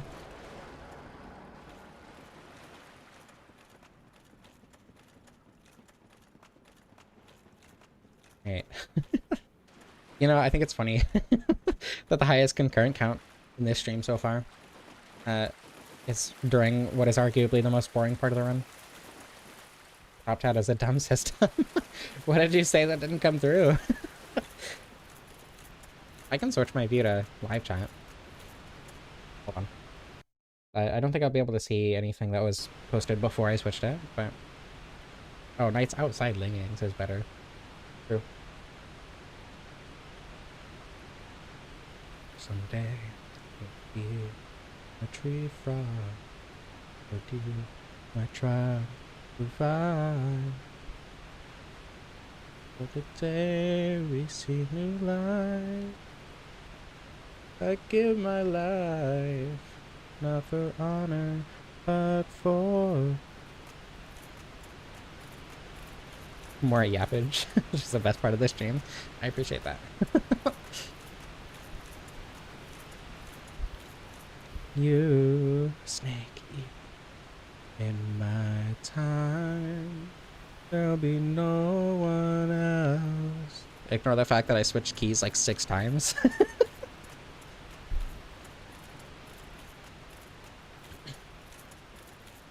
That's not the important part. I should heal before I get obliterated by a cat. There we go. I'm kind of surprised I rolled that correctly, but I guess I'm just too good at the game.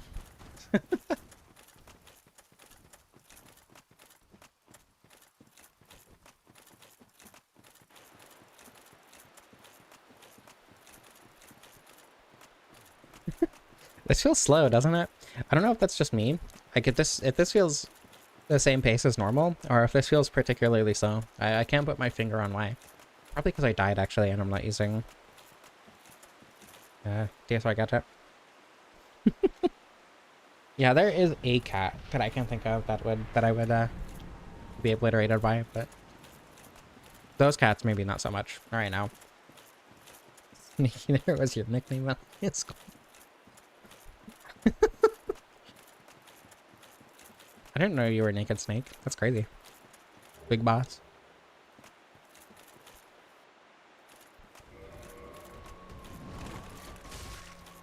That's... Huh, I should be two-handing. As much as I like the option for the shield, that extra, like, 80 damage is very worth. Come back here.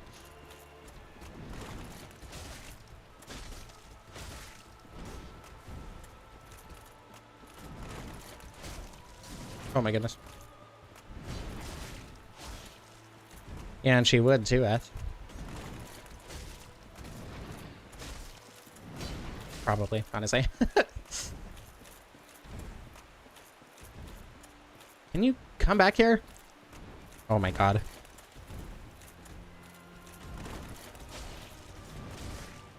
There we go. Back to you with realism when you try to roll. I don't know, just take off a couple pieces of armor. You're good. That's what I always did. Though I didn't... I think I played Pyromancer in my very first playthrough, so...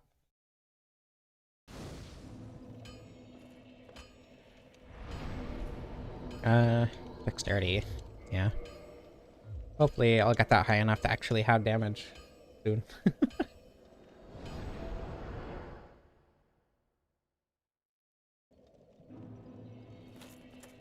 Pyromancer? Yeah. God, I love pies.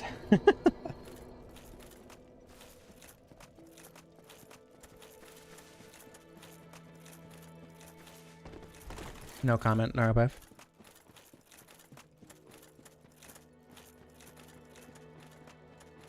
Why is the chat in the bottom right? Don't I usually have it in the top right? And I put it in the bottom right for... Oh my god, not that one. For Night Rain or something? No, I feel like it's normally up there. That doesn't block the soul count either. That's probably better. I don't need to put the elevator back up. I won't die to the Four Kings, right? It's just the Four Kings. I will die if I completely forget to put on the Covenant of Victorious, though. Actually, no, I should keep the shield equipped. That's, like, the most important part of this. Cool. That should be dead center. You're right. There we go. Close enough. It's like a couple pixels off, but... Oops. I turn around. I don't know. I moved the chat around a bit for different games, so...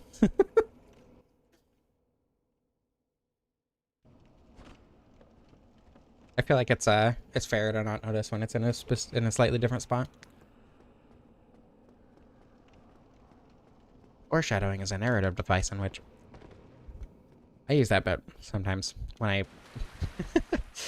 when I like make a joke about something going wrong in the future or whatever.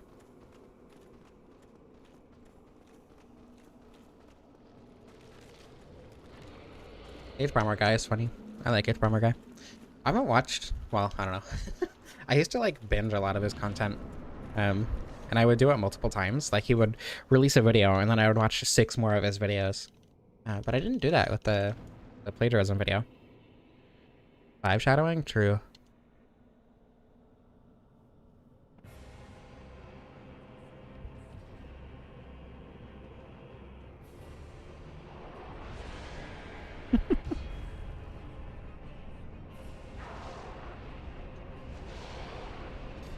Actually, I used to watch Matthew Matosis's Dark Souls video, his like 6-hour Dark Souls retrospective video or critique, whatever. Um, like a lot. I think I've watched that video like 6 or 7 times, and it's a long video, so that's a lot of time spent watching that one video. Which like it's a good video, but I'm not really sure. I don't know. I haven't watched it in a very long time. I kind of fell off of Matthew Matosis in general, to be fair though.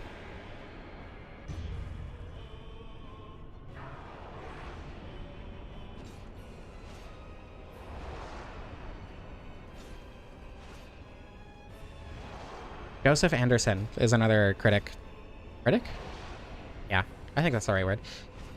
Still waiting on the rest of that Witcher 3 video, of course. Excited for it, as anyone should. I was thinking of actually rewatching his Witcher series pretty recently, but I haven't gotten around to it yet.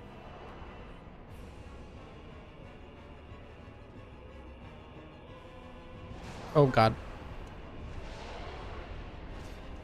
Wait, wouldn't two shadowing be after? If four shadowing is before, three shadowing is during, then two shadowing would be after. And then one shadowing would be when it's no longer relevant.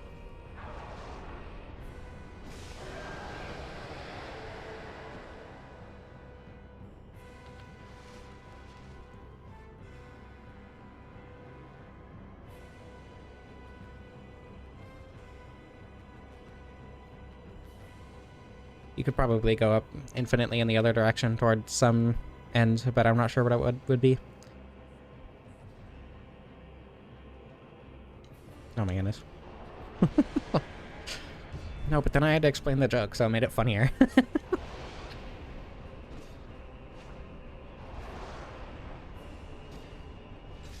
Well, I don't know. I think prophecy falls under foreshadowing, doesn't it?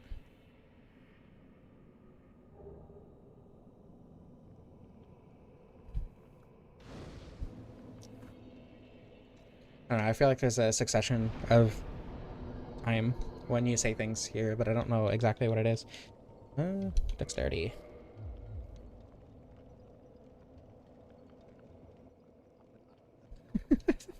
Simply referred to as shattering? Shadowing? I see. That makes sense. I'm gonna let Koth eat me. I'll be right back. I need to...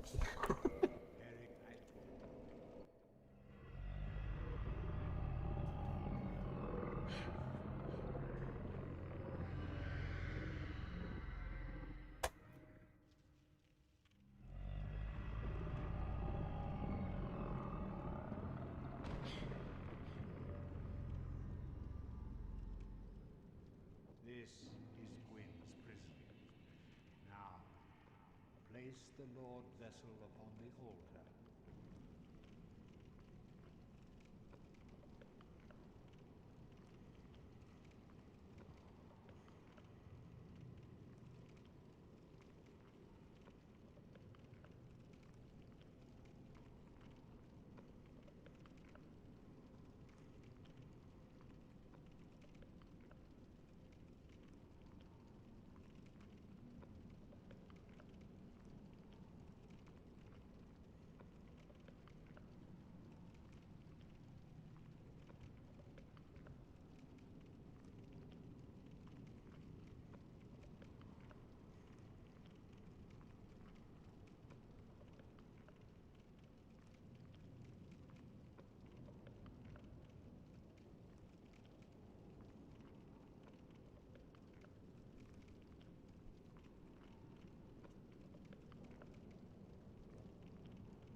I'm back.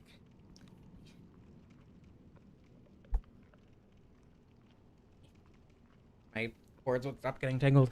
Okay. What the? The controller has stopped functioning. And in school, that's unfortunate. You're no longer allowed to be funny. Not institutionally anyway. It's Sokka's time, actually. We're getting to the interesting parts of the run. If my brace would stop coming off, Jesus. I really need to get compression gloves so I just don't need to worry about that anymore. hope compression gloves would help with my RSI, at least a little bit.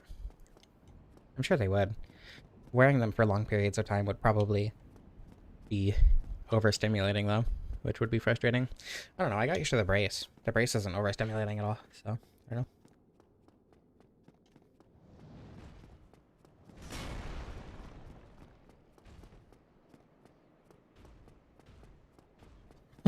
Institutionalization.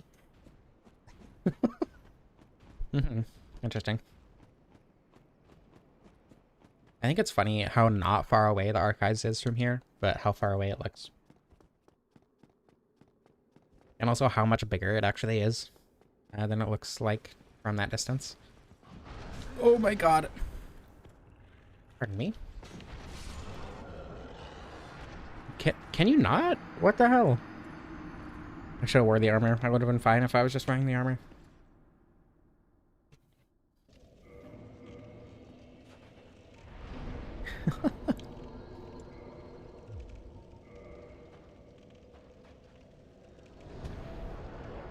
Hello, Eventide Island. Welcome. Or Eventide Isle. Welcome. That was my favorite quest in Breath of the Wild. That was really fun.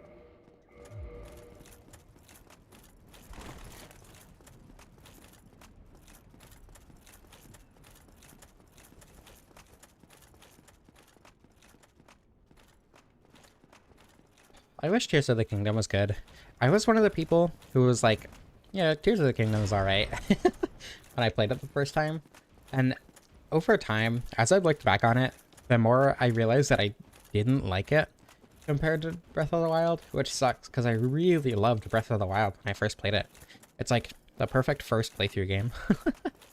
And then in Tears of the Kingdom, all the like nice, good quality of life mechanics, like, I don't know, Revali's Gale is a good example, were replaced with the building, which feels awful to use for the same circumstances because it just takes so much longer. And, you know, it takes finite resources if you want to do something very specific, which are frustrating to refill at best. So, I don't know. And then you had them replaced with functionally useless mechanics like the Gale that makes you glide slightly faster instead of the one that makes you go up, because the building is what makes you go up. And then all of the building is just entirely circumvented the moment somebody found out how to build a flying machine. Which, like, I don't know, you can choose to not engage with that, but then you're choosing to engage with a slow, tedious process that was already more fun and fast in the first game anyway. I don't know why I went off in a tangent there, but Tears of the Kingdom is disappointing, in retrospect especially. Hello, Pasaka from Dark Souls. Nice to see you here. Can you not shoulder check me, please? That's really annoying.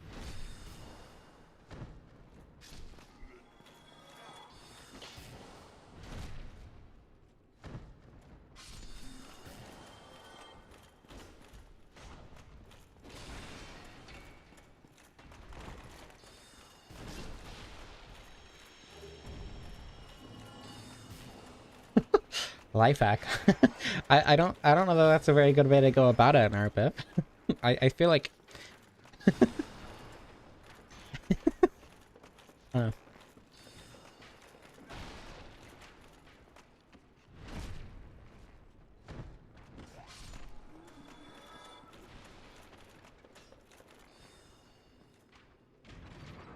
Alright, got through their first try, so not lighting the bonfire didn't matter. That's good.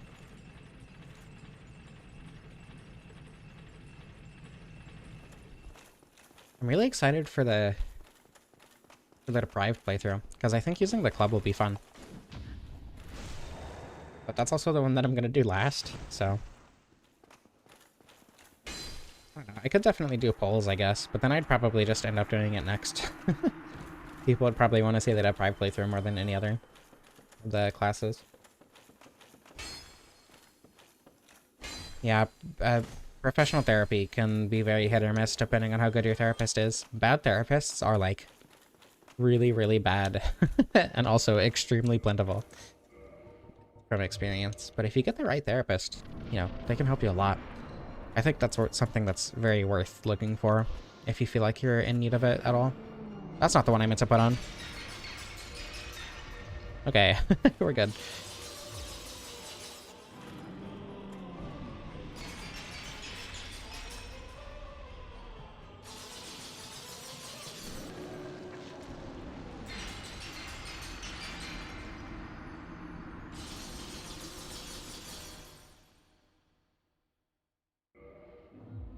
Fun fact, the gesture menu cancels the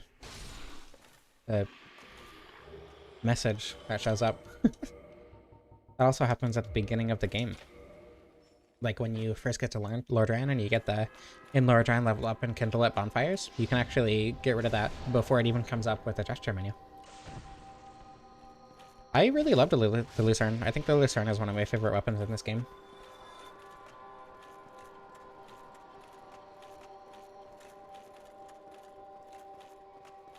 I don't know. I once I'm done with all the weapons, because like I've used a lot of them in different contexts for sure, but for the most part, you know, I've done the same run for the vast majority of them, and I think I've played the game enough to like have a decent idea of how every weapon would perform against every other. Oh my god, I got grabbed by the wrong one. I think it would be really fun to do like a ranking every weapon video. Hold on, wait. Okay. Now you can grab me. There we go.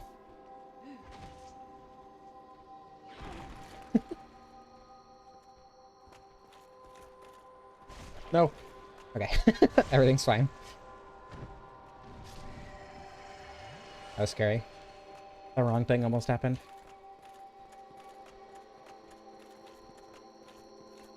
Yeah, true. Conservatives are objectively evil. That's true.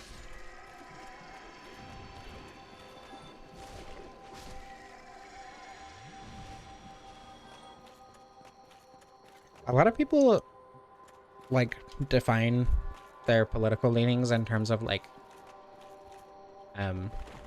Democrat, Republican kind of thing, which has always been very strange to me because I don't think those labels matter when you can just say if you're a conservative or a progressive and define more helpful labels.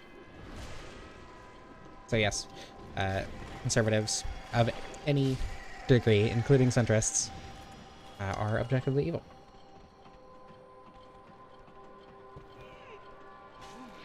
What the hell? I've never seen any of these guys come down like that. What the heck? Okay.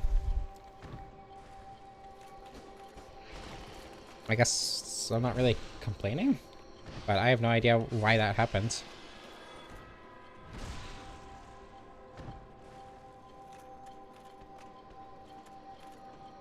Well, I mean, my point is that people say Republicans are evil, or, well, American Republicans, but, you know, politics. People say Republicans are evil when that just doesn't cover enough of the spectrum. There are a lot more evil people than that.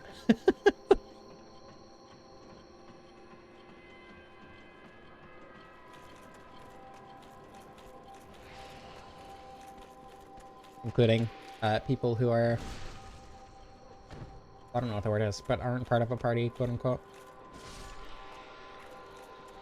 Conservatives and regressives, true.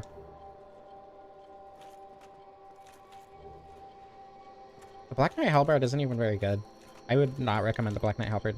Like, it's good in the sense that it's easy to upgrade and easy to use, and also easy to get if you happen to get it early in the game. But the Gargoyle's Halberd is just objectively better against everything other than a few particular enemies. And even then, you know, other than specifically demon type enemies. And even then, the Gargoyle's Halberd is just going to be better if you buff it at all. So the Gargoyle's Halberd is by far better than the Black Knight Halberd. And the Lucerne can also be buffed. So in that instance, it's also objectively better than the Black Knight Halberd. Plus, you get the counter damage from the Leo Ring. Black Knight Halberd is very overrated because people use it in speedruns. Snakes throwing miracles. It looks like a lightning spear. It's not. It actually does magic damage. So whatever the lore is. They're not actually throwing miracles, I don't think. Unless that was genuinely just a screw up from.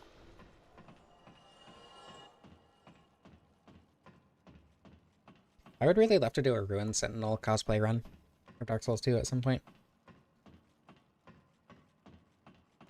Is that Halberd and not a Naginata? I mean, I don't know. I like glaives in general. I think glaives are cool.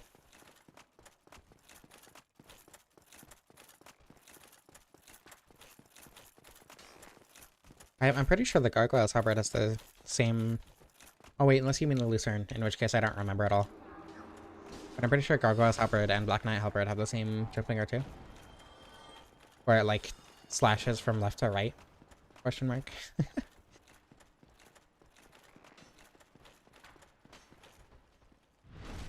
Right on me.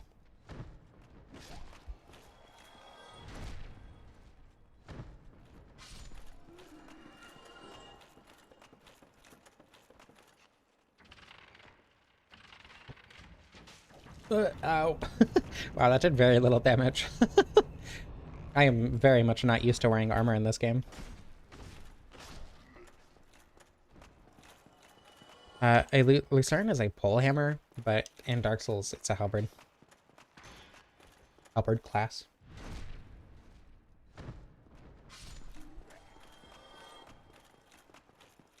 The Lifeline Scythe is better than the Great Scythe if you're not using buffs.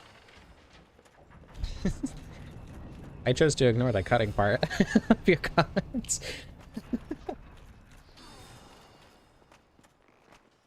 Yeah, it's not thick enough to be a great hammer, true.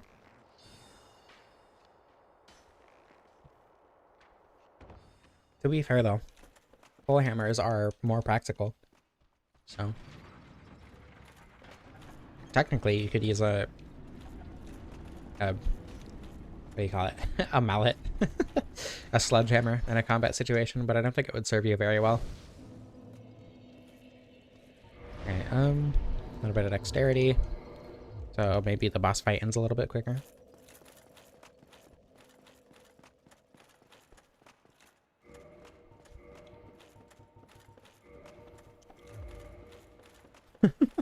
Welcome back, Pasaka.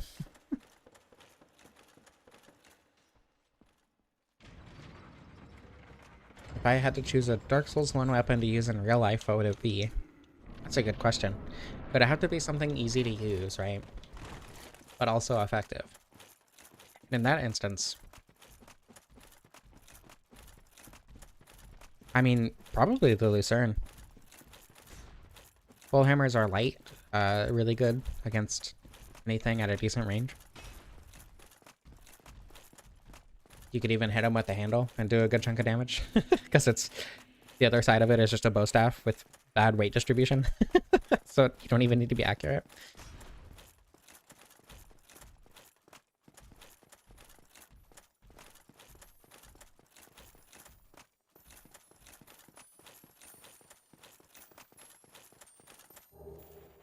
Sledgehammer heavy, but like good luck hitting an an actually combat trained person with a sledgehammer.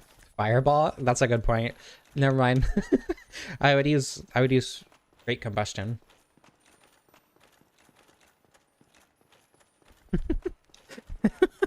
That is true, Pazaka. It could be more. Not on stream. I'm gonna stop that train of thought before YouTube bans me.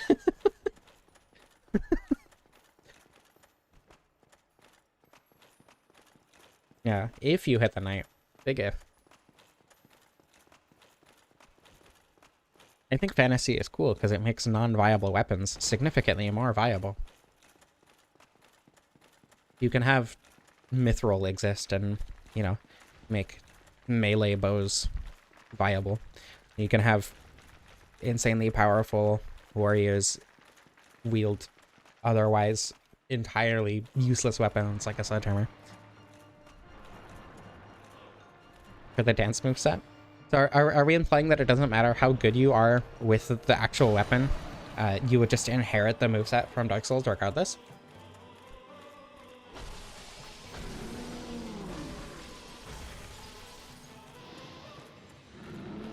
Like, you could use it as effectively as the Chosen Undead, regardless of how good you are with the weapon. In that case, I think I would probably go with the Baldur's Eye Sword. Because it's cool.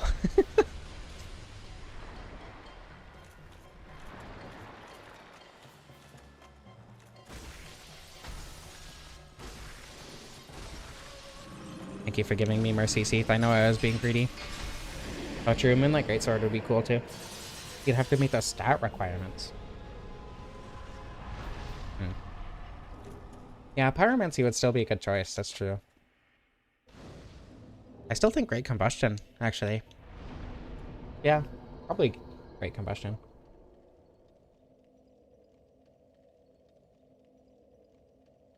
A beam beyond her spike tentacle. True. That's a good point. I just think Great Combustion would be useful for a lot more than combat.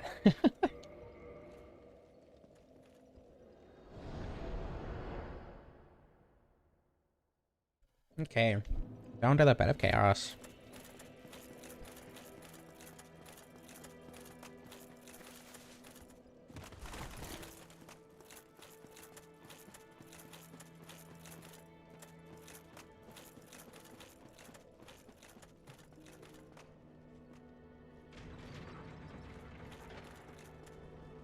I forgot that I'd have to come down this elevator later. I should have brought it back up later.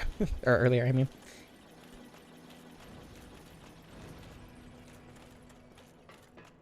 Chameleon would be funny.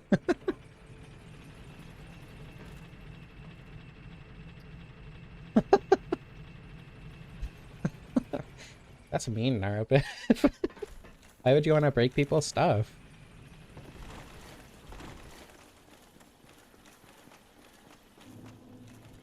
I think the thing about Chameleon is it's a non-destructive prank, you know? So it's funny, but it doesn't hurt anyone.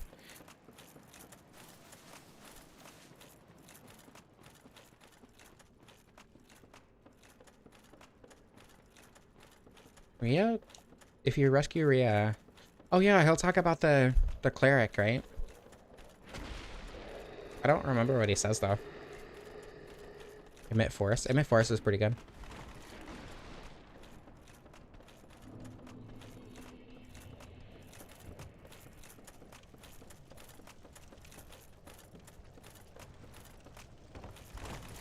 An evil capitalist. That's kind of redundant, isn't it? I feel like you could have just stopped at capitalist.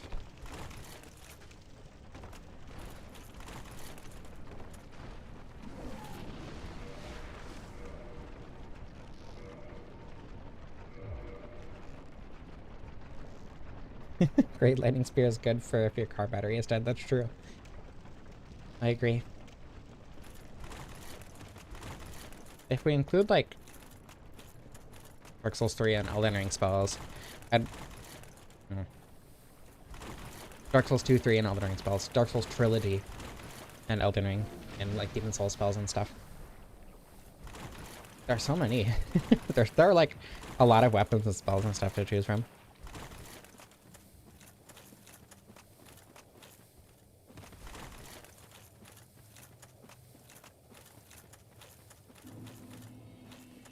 Oh, he just says she went to the church. Okay. The lightsaber knife. The... Oh, what's it called? It's like... Cerulean Dagger or something? I don't remember. Forbidden Sun. A healing spell would be pretty useful, that's true. I don't know, does it like accelerate the body's healing process? Or does it like magically heal you? You know, does it like do the God thing? Like the thing Christians claim they can do? Or does it do like... Does it just like do what like a healing potion does in most fantasy scenarios?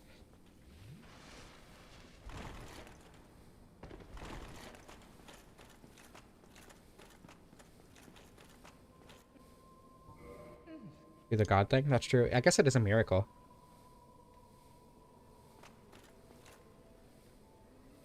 But wouldn't you need... Okay, so that brings up a lot of questions. Because if you need to meet stat requirements, Since I'm an atheist, would I be able to use miracles? And also, wouldn't I need a chime to use those miracles in the first place? Or like, you know, because I like, if you chose a magic, like a sorcery, you would need a catalyst, right? Or you could find Bell, I suppose. I don't think you could find a pyromancy flame, though, to cast pyromancies, right? Learn healing spell, become divine figure. Prophet. Oof. I believe in Gwen. True. That's a good point. Alternatively, stick.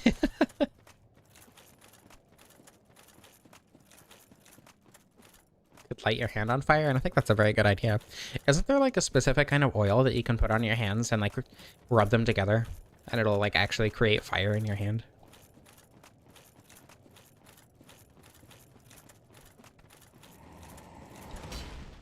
Well, right, but I'm an atheist as opposed to like agnostic, right? I specifically do not believe in anything supernatural. So I would argue that that constitutes a complete lack of faith. You can't de-level in Dark Souls 1. So if we restricted it to Dark Souls 1 stuff, I used to be a Christian. I used to have a lot of faith, but technically if I couldn't respec, that never went down, right? So I think I could still use miracles in that context.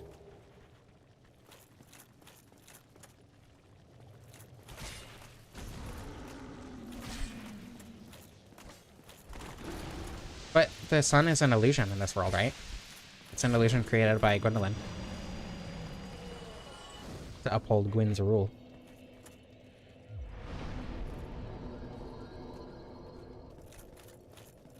So arguably, the sun isn't a real thing in the Dark Souls world. So he had faith in the sun without being able to verify that it's a real thing, as opposed to real life, where we do have, you know, observations and, you know, beyond what Solaire could even dream of, that the sun is a ball of plasma.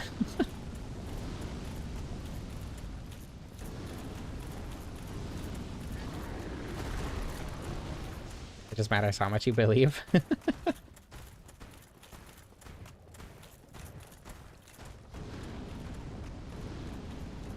Krista, we're talking about the logistics of using Dark Souls miracles in real life, and whether or not I would be able to as an atheist. Because I wouldn't meet the stat requirements. Oh god.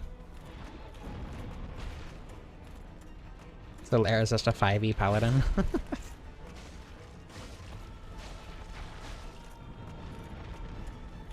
My god. Stop it. Gwendolyn has gay magic. True.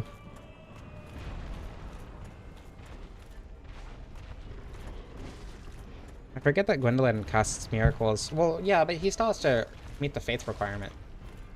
Or no, he casts in sorceries with faith. Come back here. Homeward spell would be useful. Yeah, but you could only use it in one direction, right? And like, if there are no bonfires, what does it default to? Does it default to like your bed? You know?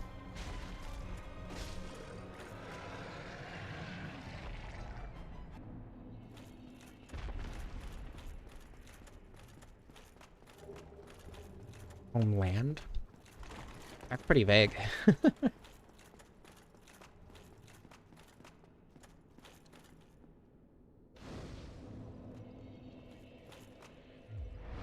Your mom? Would it be your mom, or would it be where you were given birth to? So I feel like randomly showing up in the pregnancy ward in a random hospital in a town that I lived in decades ago would not be the best. But if it's a parking lot now.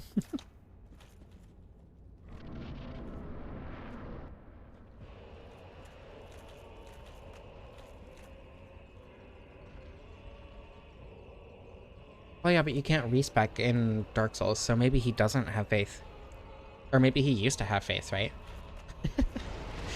But he can't respec out of faith, so he's stuck with the miracles. That's a good point, Krista. Yeah, game magic. I think game magic is... I think game magic works.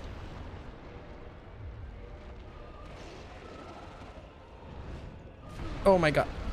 That didn't deal damage? What?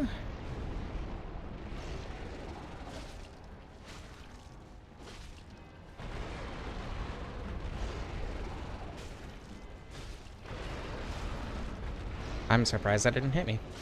Hit the centipede demon on accident. That's crazy.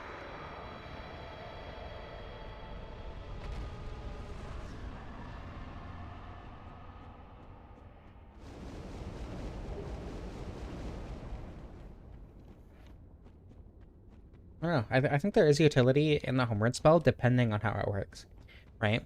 It's like, you know, if it's... If it takes you to where you were born, or, you know, your mom, you can have your mom house sit for you, and then buy a one-way ticket somewhere, you know? So there's still utility there, depending on where it takes you.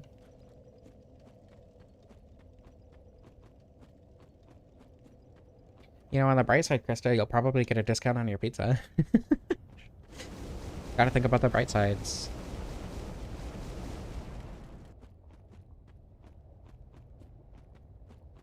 Non-undead are returned to the place that they believe is home. I see. I think the last place that I had been to a bonfire was a beach in Oregon called Happy Camp. I think it's... I want to say just north of, like, Neatards? I don't remember. It's been a long time since I've been there. And I had a bonfire with, like, my youth group or something, my church youth group. I'm gonna grab the Hero Soul in the local park. I don't know, bonfires aren't a very common occurrence for me. Yeah, that's true. If you believe a person is your home, I think it would return you down. That would be extremely useful, I agree. I do my best to be upbeat. The world is down sometimes, and the world can get you down sometimes, and I think it's nice to have a respite from that. Honestly, these streams are kind of a respite for me as well. I have to... well, don't have to, but I do my best to try to just be happy when I'm streaming, because it makes for a much better viewing experience. In my experience. Plane tickets are half price, true.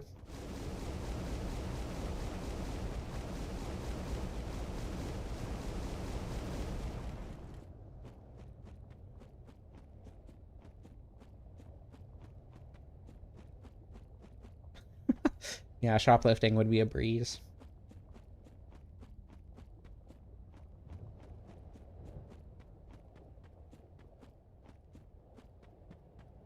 I think it takes as long as the loading screen.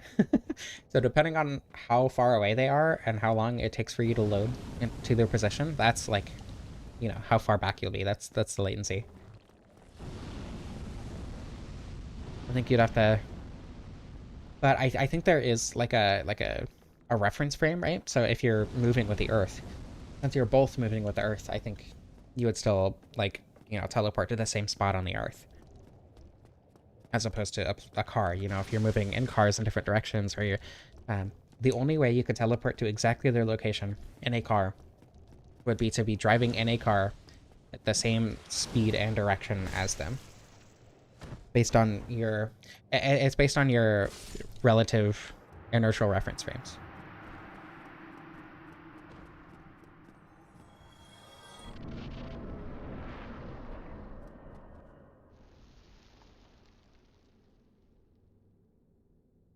I think you'd have to... I think you'd have to confer with the other person in order to teleport to them safely. Or it just chooses a safe spot nearby. I think that... I feel like, based on the fact that it's a miracle, that's probably the most rational choice, but being based on relative inertial reference frames is funnier.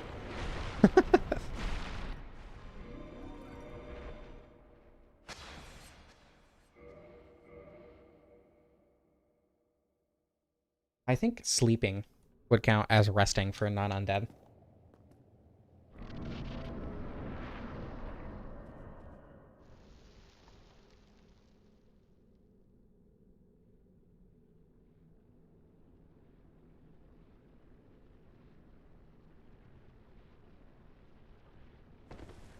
Yeah, Homeward would also be a very good prank piece of magic. I think Homeward would probably be the most useful in the most scenarios, as opposed to like Combustion, where it's only specifically useful when you need fire, right?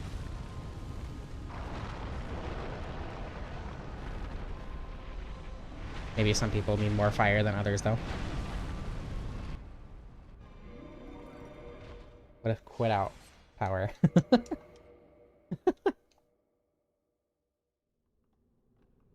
It would take you out of the meeting room at work. Fire is pretty useful, but like, I don't know, I don't find myself needing fire in day-to-day life, right? But I do find myself needing to get back home, or wanting to get back home quicker in day-to-day life. Like, you could just get a ride somewhere and not need a ride back. That would be pretty useful. Oh my god. Everything's fine. Wake up in a Matrix pod. Yeah, that's a good point. You'd have to plug yourself back in and go to sleep. Huh, interesting. I guess I won't really complain about that. If you have a shield, would you be able to parry any human-sized enemy? And would you get a riposte opportunity specifically? Or would they behave like a normal, like real-life person when they get parried? Tranquil Walk of Peace. I feel like Tranquil Walk of Peace would just be annoying for everyone else. Only if you time it right? Okay.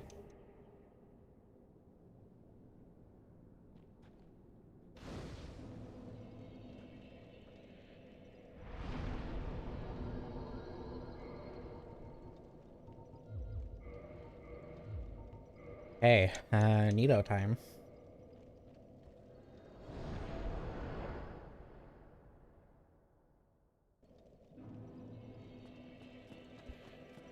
I don't know, you could just learn the timings. I feel like learning timings isn't that difficult. Vow of silence near Fox News headquarters. It's not like Fox News is using miracles, though. Let's do corpse explosion in the cemetery. That's dead again, right? I don't remember.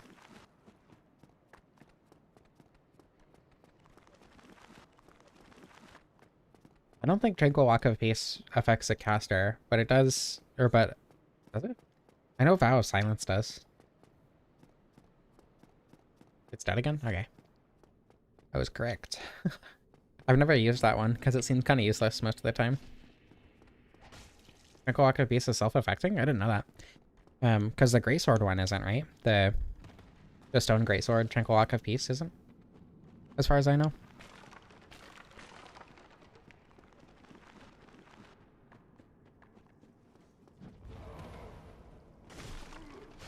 I don't know, I feel like Tranquil Walk of Peace could be good if you're doing a super tanky build. Okay, the spell does, the weapon art does not. That's very weird. I feel it's like such a strange difference between those two. I know you can like I know you can humble buff the weapon and the weapon art will do that damage in a huge range, which is funny. Or well, you can't tumble buff in Dark Souls Remastered. You'd have to do the thing where you like spell swap or whatever, but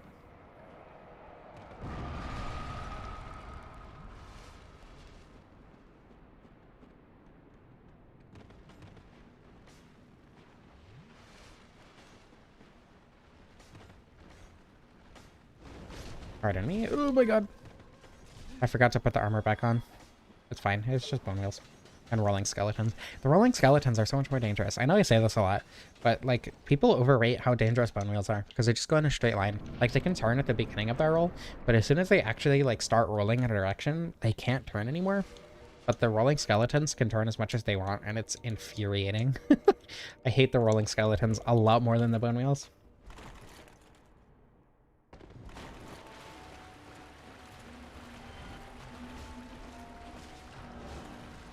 Yeah, being chronically ill also makes Homeward even more useful. That's a good point.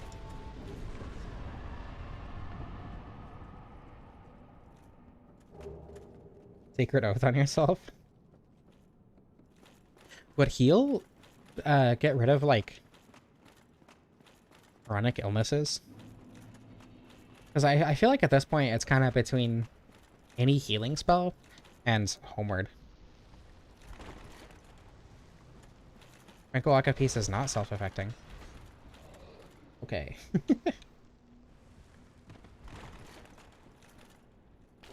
I don't know, I did a run where every single enemy in the game was replaced with by a bone meal.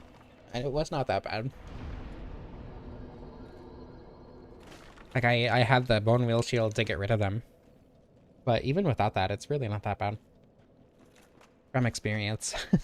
As soon as you learn how they move, it's just like a non-issue completely.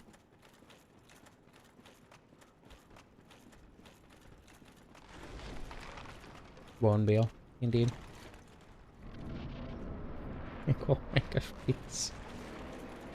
I think it's funny that, oh my god, that didn't come through. And top chat.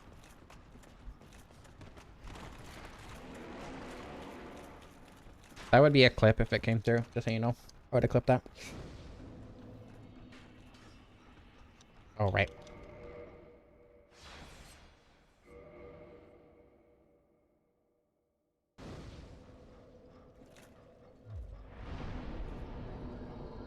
I mean, yeah, that was the point of the run.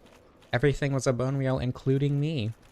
Big Elise was in that video. I forgot about that. That was fun.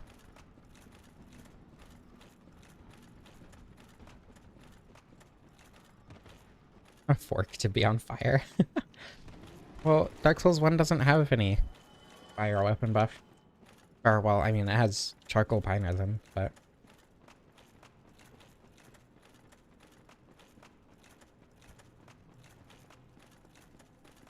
I was thinking about starting to make, like, stream clips for shorts, just for, like, algorithm reasons, because as far as I know, that does help you get a lot more views if you just, or, you know, a lot more viewers and stuff too, especially on even your not shorts videos. But I feel like my streams don't really work with that very much, because most of the conversations that are had on stream are very long and very convoluted and would have to be a lot longer. I was thinking about that, actually, like taking clips that people have done. But I'd have to go through every single stream and see which ones did and didn't have clips, and it would be incredibly tedious and awful. A pair of shorts with a stream screenshot on it. That's genius. That's the next piece of Solar Pellets merch. The first piece of Solar Pellets merch, even.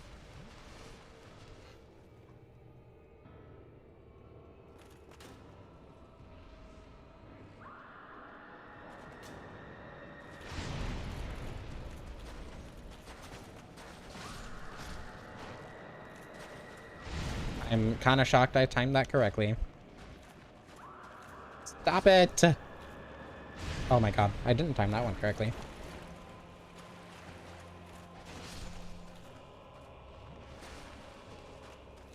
Everything's fine.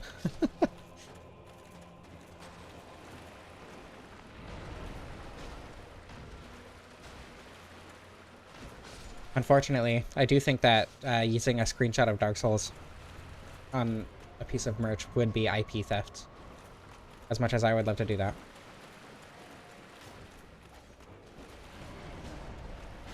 Ow. Boys. Boys is cool. Breath of the Gods in real life would be really funny. Yeah, you make one motion and then kill everyone around you. Oh. Everything's fine.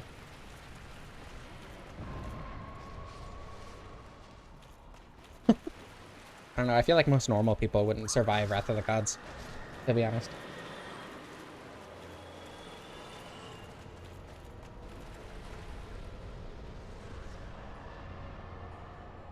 Or wait, yeah, Wrath of God is the Demon Souls one, right? Does that function differently from Wrath of the Gods? Hey, DLC time.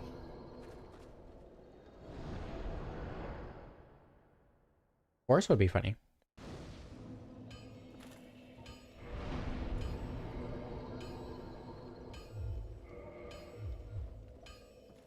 It'd be really mean in a crowd, but it'd be funny.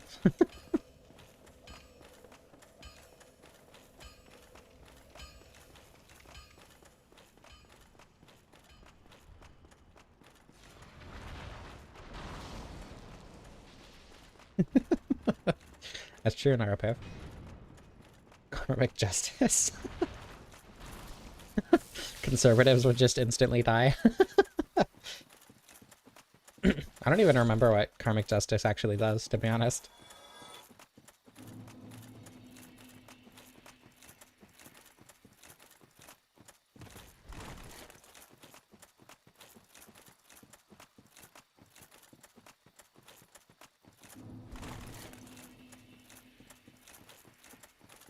Oh, we're gonna have slow rolling. Or not slow rolling, but slow movement in the Sanctuary Guardian arena. I forgot about that. I keep forgetting to uninstall that. I don't know. I kind of like the fight this way, though. It's fun. It makes it different. Adds a little bit of a switch up to every run.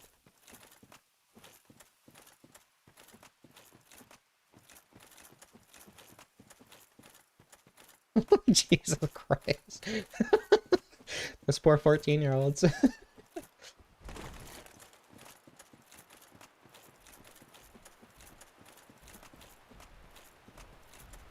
It explodes and harms everything around you.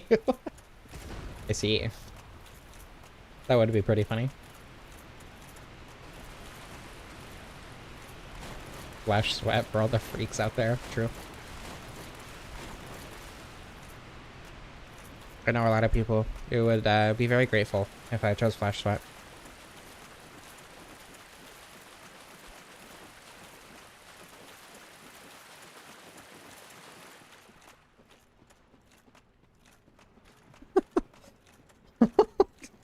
That's... Oh my god. Back-to-back bangers. Chat messages.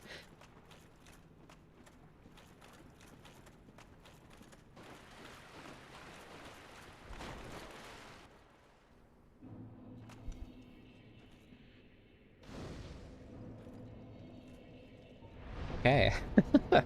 Sanctuary Guardian. Back-to-back-to-back bangers even. That's crazy.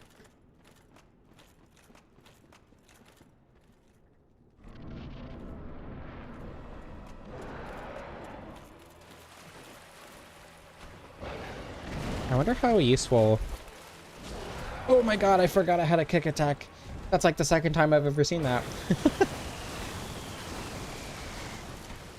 Oh. Ball control would be really nice, but like, you know, in what scenarios are you falling off cliffs in real life? You know what I mean? Like, there are a lot that seem really useful in very specific scenarios, but I feel like wouldn't actually end up being that useful. Okay, that's unfortunate.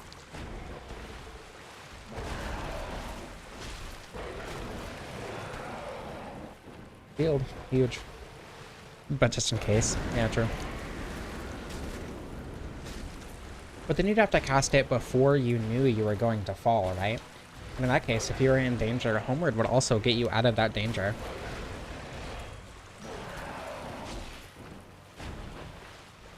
Repair would be very nice. It's called chronic pain IRL. Oh no, it's because the... Oh, whatever. Oh my god. The timing on that is so weird. Imagine losing to Sanctuary Guardian. Couldn't be me.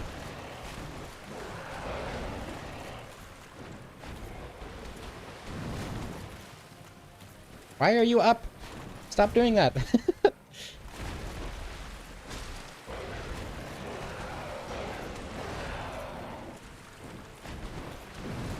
There we go. Thank you for not being up this time.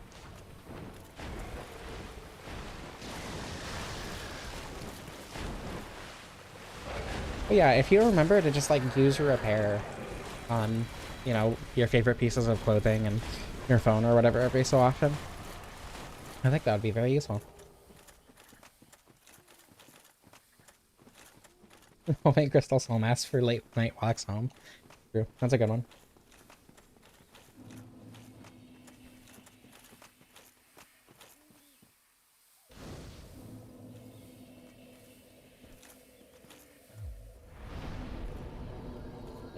Broken things in Dark Souls are technically functional, just extremely less useful, right? Yeah, true. With Homeward, you wouldn't even need to walk home in the first place.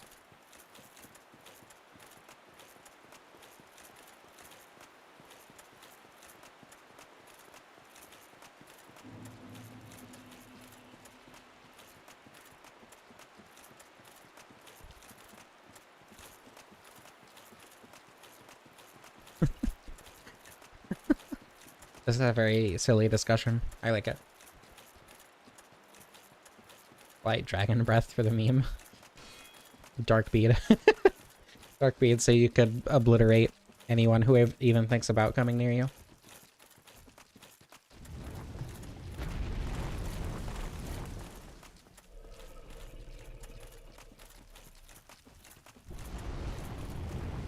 Or, is it called Dark Mist? The poison one? Just to, like... This way you can make people suffer who you don't like. Ow. Dark fog, yeah.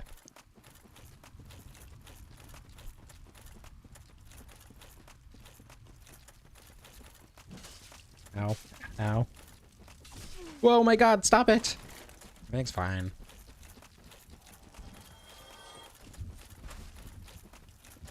Nothing to worry about.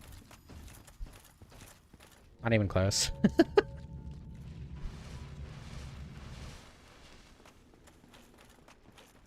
Toxic Mist would be sillier. That's true. I agree.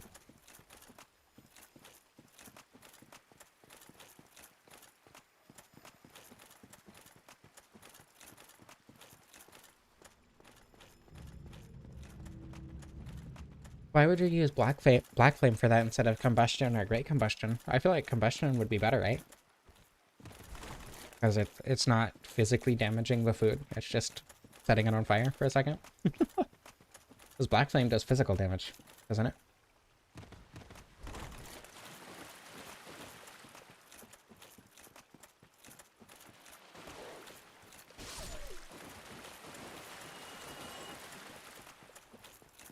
Yeah, just like, I guess it also does tenderize the meat while cooking it. Actually, maybe Black Flame is the meta there.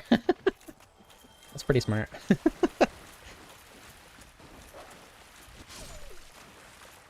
I think the Pyromancy Flame protects your hand. Combustion is a clean burn, while Black Flame is a dark earthy burn. I see. So it gives it flavor too, while also tenderizing it. That's smart.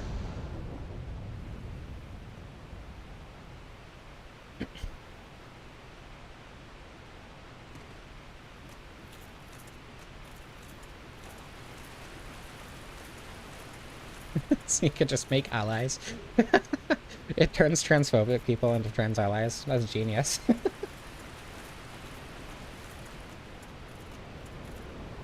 In my time, there'll be no one else. Crime, it's the way I fly to you.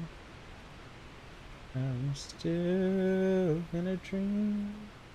In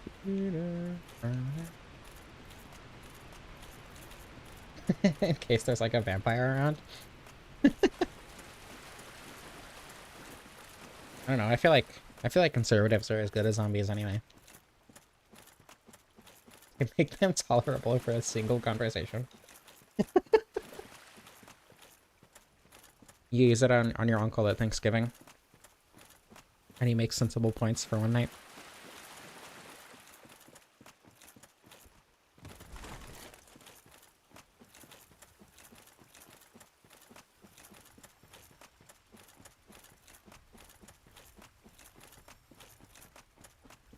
Alright, time for the Night Rain boss. I have fought Artorias in Night Rain a few times. The first time, I hated it. The second time, I actually really enjoyed the fight. And then the third time, I started hating it again. So I do not have a very well-defined opinion of Artorias in Night Rain. But they did Elden Ringify him, and he has a couple of really annoying combos. And his flip attacks are also very frustrating in Night Rain. He's also way, way faster in Night Rain, which just throws me off so much having Dark Souls 1 muscle memory. And his hitboxes are not good also. I feel like that's important to point out. His hitboxes are awful in Night Rain. Did he just stagger? Was that a stagger? Huge. He, him, lesbian, yeah.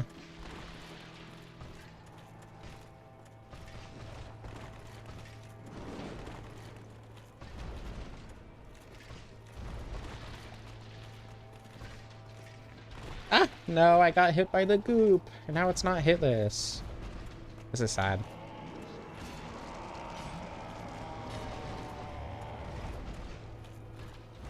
Someone should undead report. Oh. I think he counts as undead at this point, right? There we go.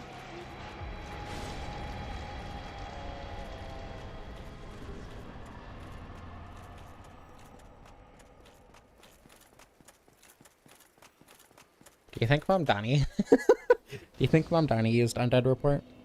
And that's why he said that he could call Trump a fascist? Is that what happened? Anyway. Dark Souls, am I right?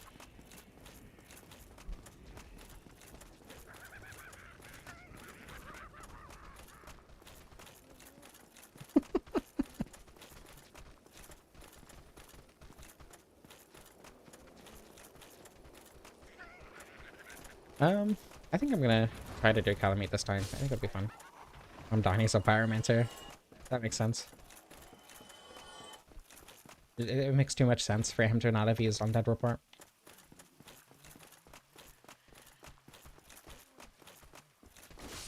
Being able to one-shot these guys is really nice. The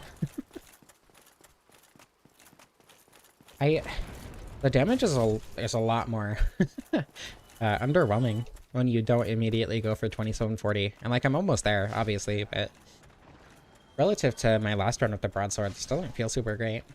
I don't know. Because I do remember liking it more than the Balder Sword, but the Balder Sword is way easier to get that good damage on, especially because it takes fewer levels, but you also have to grind for it, you know, which, you know, isn't super great. the broadsword, at worst, you just buy it from Andre. How else could that have happened? Exactly, that's my point.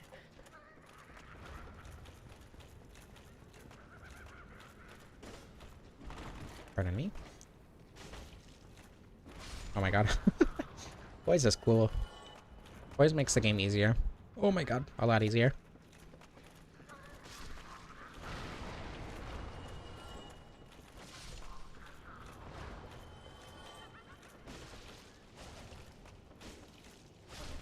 Chaos Storm. Just sprout lava everywhere. I feel like that one would get you arrested. It's a conservative convention.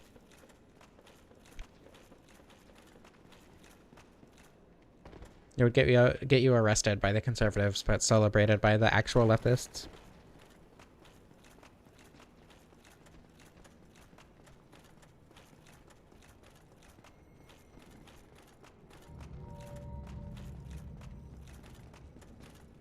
Whoa, hi. I should heal before going through here. There's a very high chance I get hit by multiple of these guys. By far the hardest part of the DLC. Just this random group of enemies here. Oh, what the? That one didn't aggro.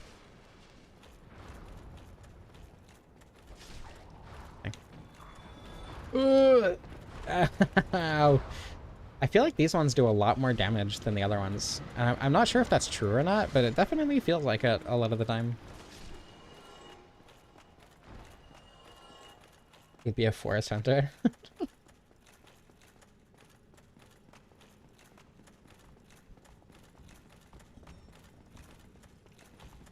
Pardon me? That worked out shockingly well.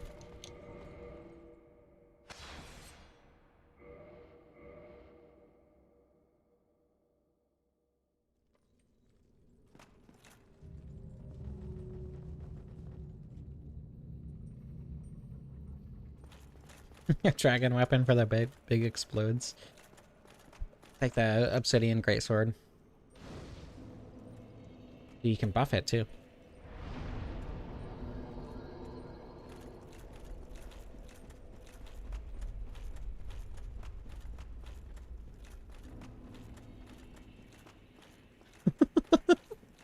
I can already do that though. That feels kind of like a waste.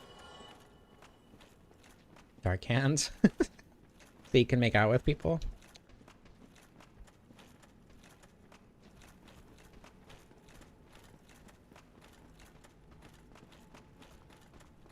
Someone should use a dark hand on me. What? Who said that? Come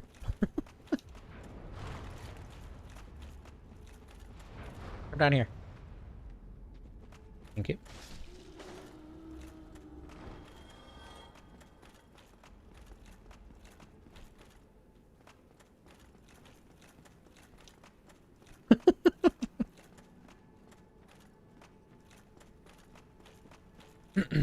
um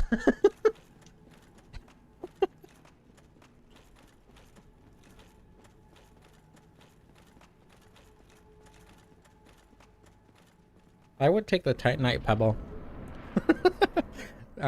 from Dark Souls Remastered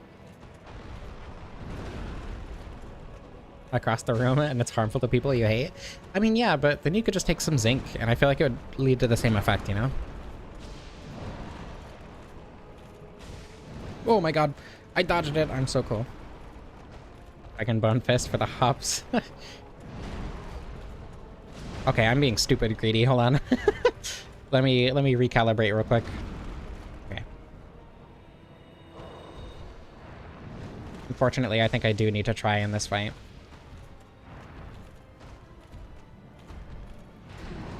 I'm so used to being able to, like, if I have poise, I can just obliterate Menace. But I think I do need to actually try.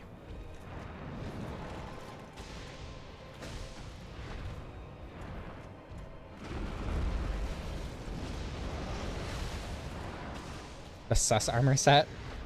I think you could just get that at a costume store. Poise obliterate, indeed. That's not what I meant to do. Oh, I don't care.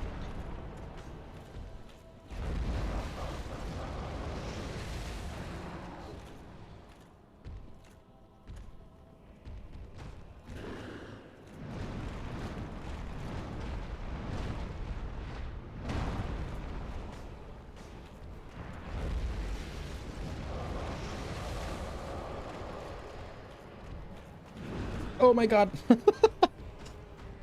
Imagine mistiming a roll. Couldn't be me. Professional Dark Souls player. Ruby solar pellets, slow at Dark Souls. Ruby, E2B, K2B, slow at Dark Souls solar pellets.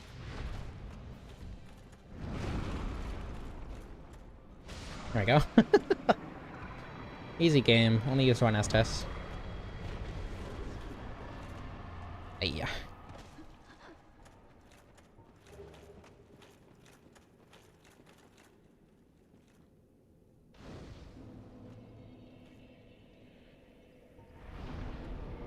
Okay. Calamite time.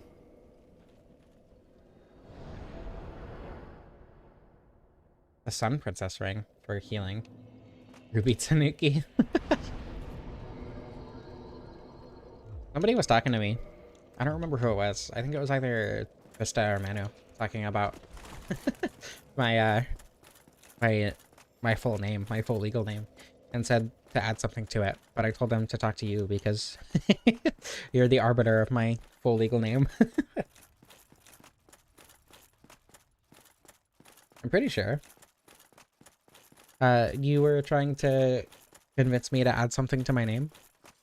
My full legal name. I think it was when we were playing Night Rain yesterday. It was either you or Krista. It might have been someone else. I don't know.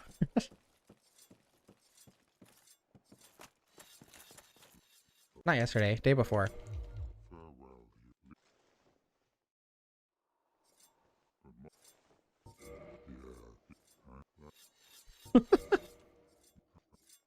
Yeah, but YouTube doesn't like that, Neuropish.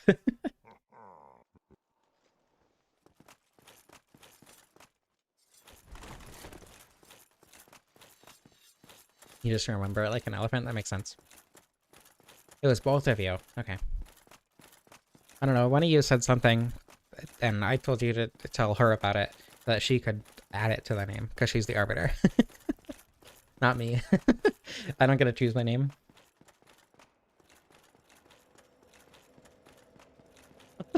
The Pasaka's first name is Ruby? That's crazy.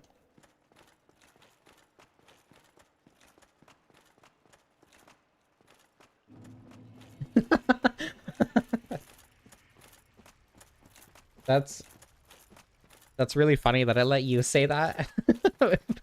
But not Naruto. That's really funny. Just ends with Piss Girl. That makes sense. Oh, pardon me.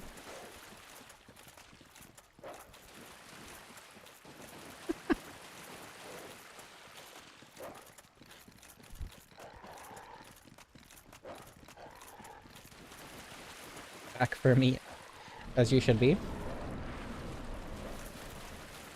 Merchant YouTube. I should make you... I was thinking about making you a YouTube moderator. I was going to ask you about that. But I have ADHD, so I forgot. Right. Hopefully we don't have another Cheerio story incident. I don't know why I struggled so much with that Calamite fight.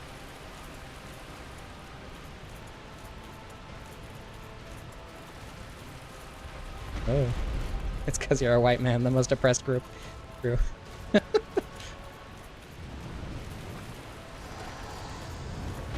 Oh my god. Right off the bat. Too bad Vin isn't here to witness this. Re-attacked being relatively safe is really good, actually.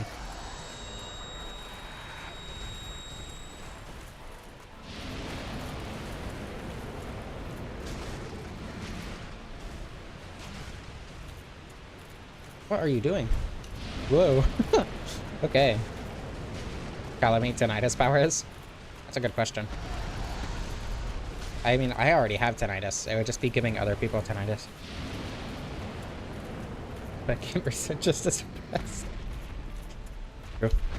It's because gamers are mostly white men. That's why they're so oppressed.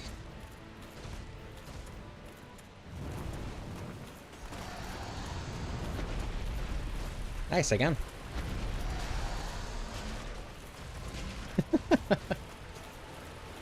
I like the picking people up and spinning them part, but without the tinnitus. I know a lot of people who want uppies.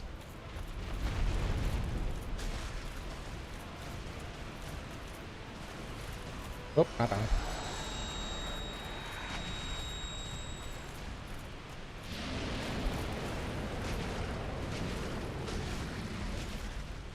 There we go. That was pretty easy. Hello, Cloaca. Hello, Cloaca. That's, I think that might be the first time anyone has ever spoken that, or written and spoken that word, actually. Or they could write earplugs. That might help. I guess it's only temporary tinnitus, right? Oh, that's true.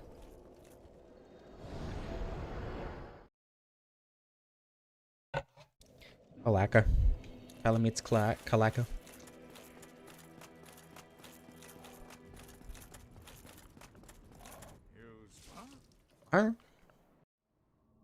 That's one of my favorite voice lines in the game. I think that Magnificent and his are like definitely up there.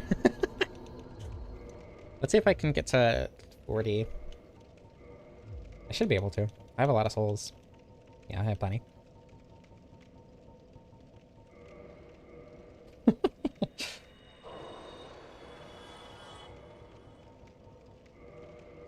He did also squish, which was really funny. It's very rare that he squishes in the middle of dialogue. Got a world's first while playing Dark Souls? That's true. Huge.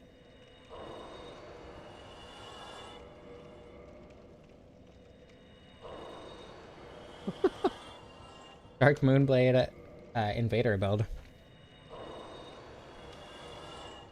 Invaders being invaded frustrates me too much to ever be an invader.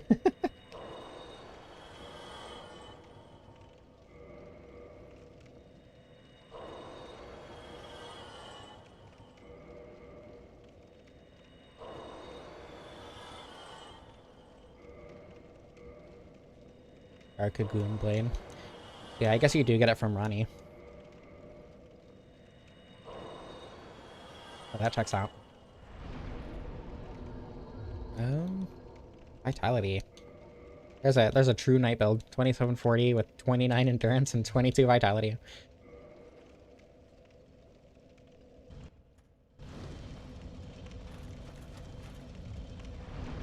I mean, the Bullerhead sorcerers. Sorceresses. Sorcerers? I don't know, they're pretty hot.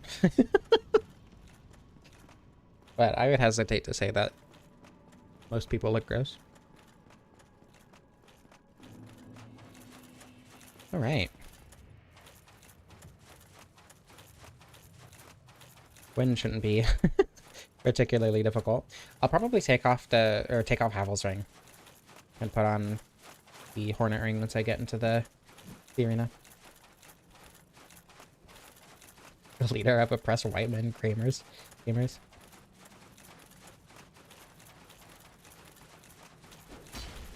Interesting, interesting line of thought, yeah, he did there.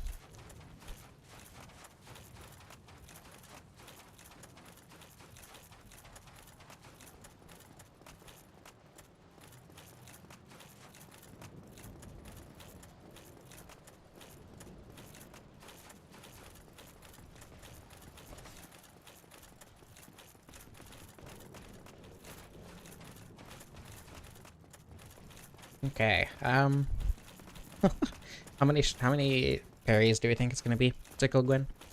I'm banking on, I think it's either 5 or 6. I'm gonna say 6. That's my wager. 6 parries.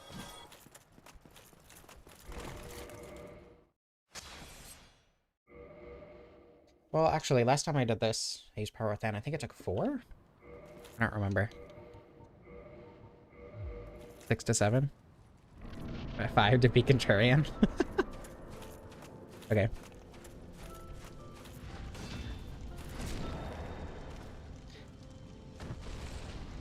That looks like 6 or 7.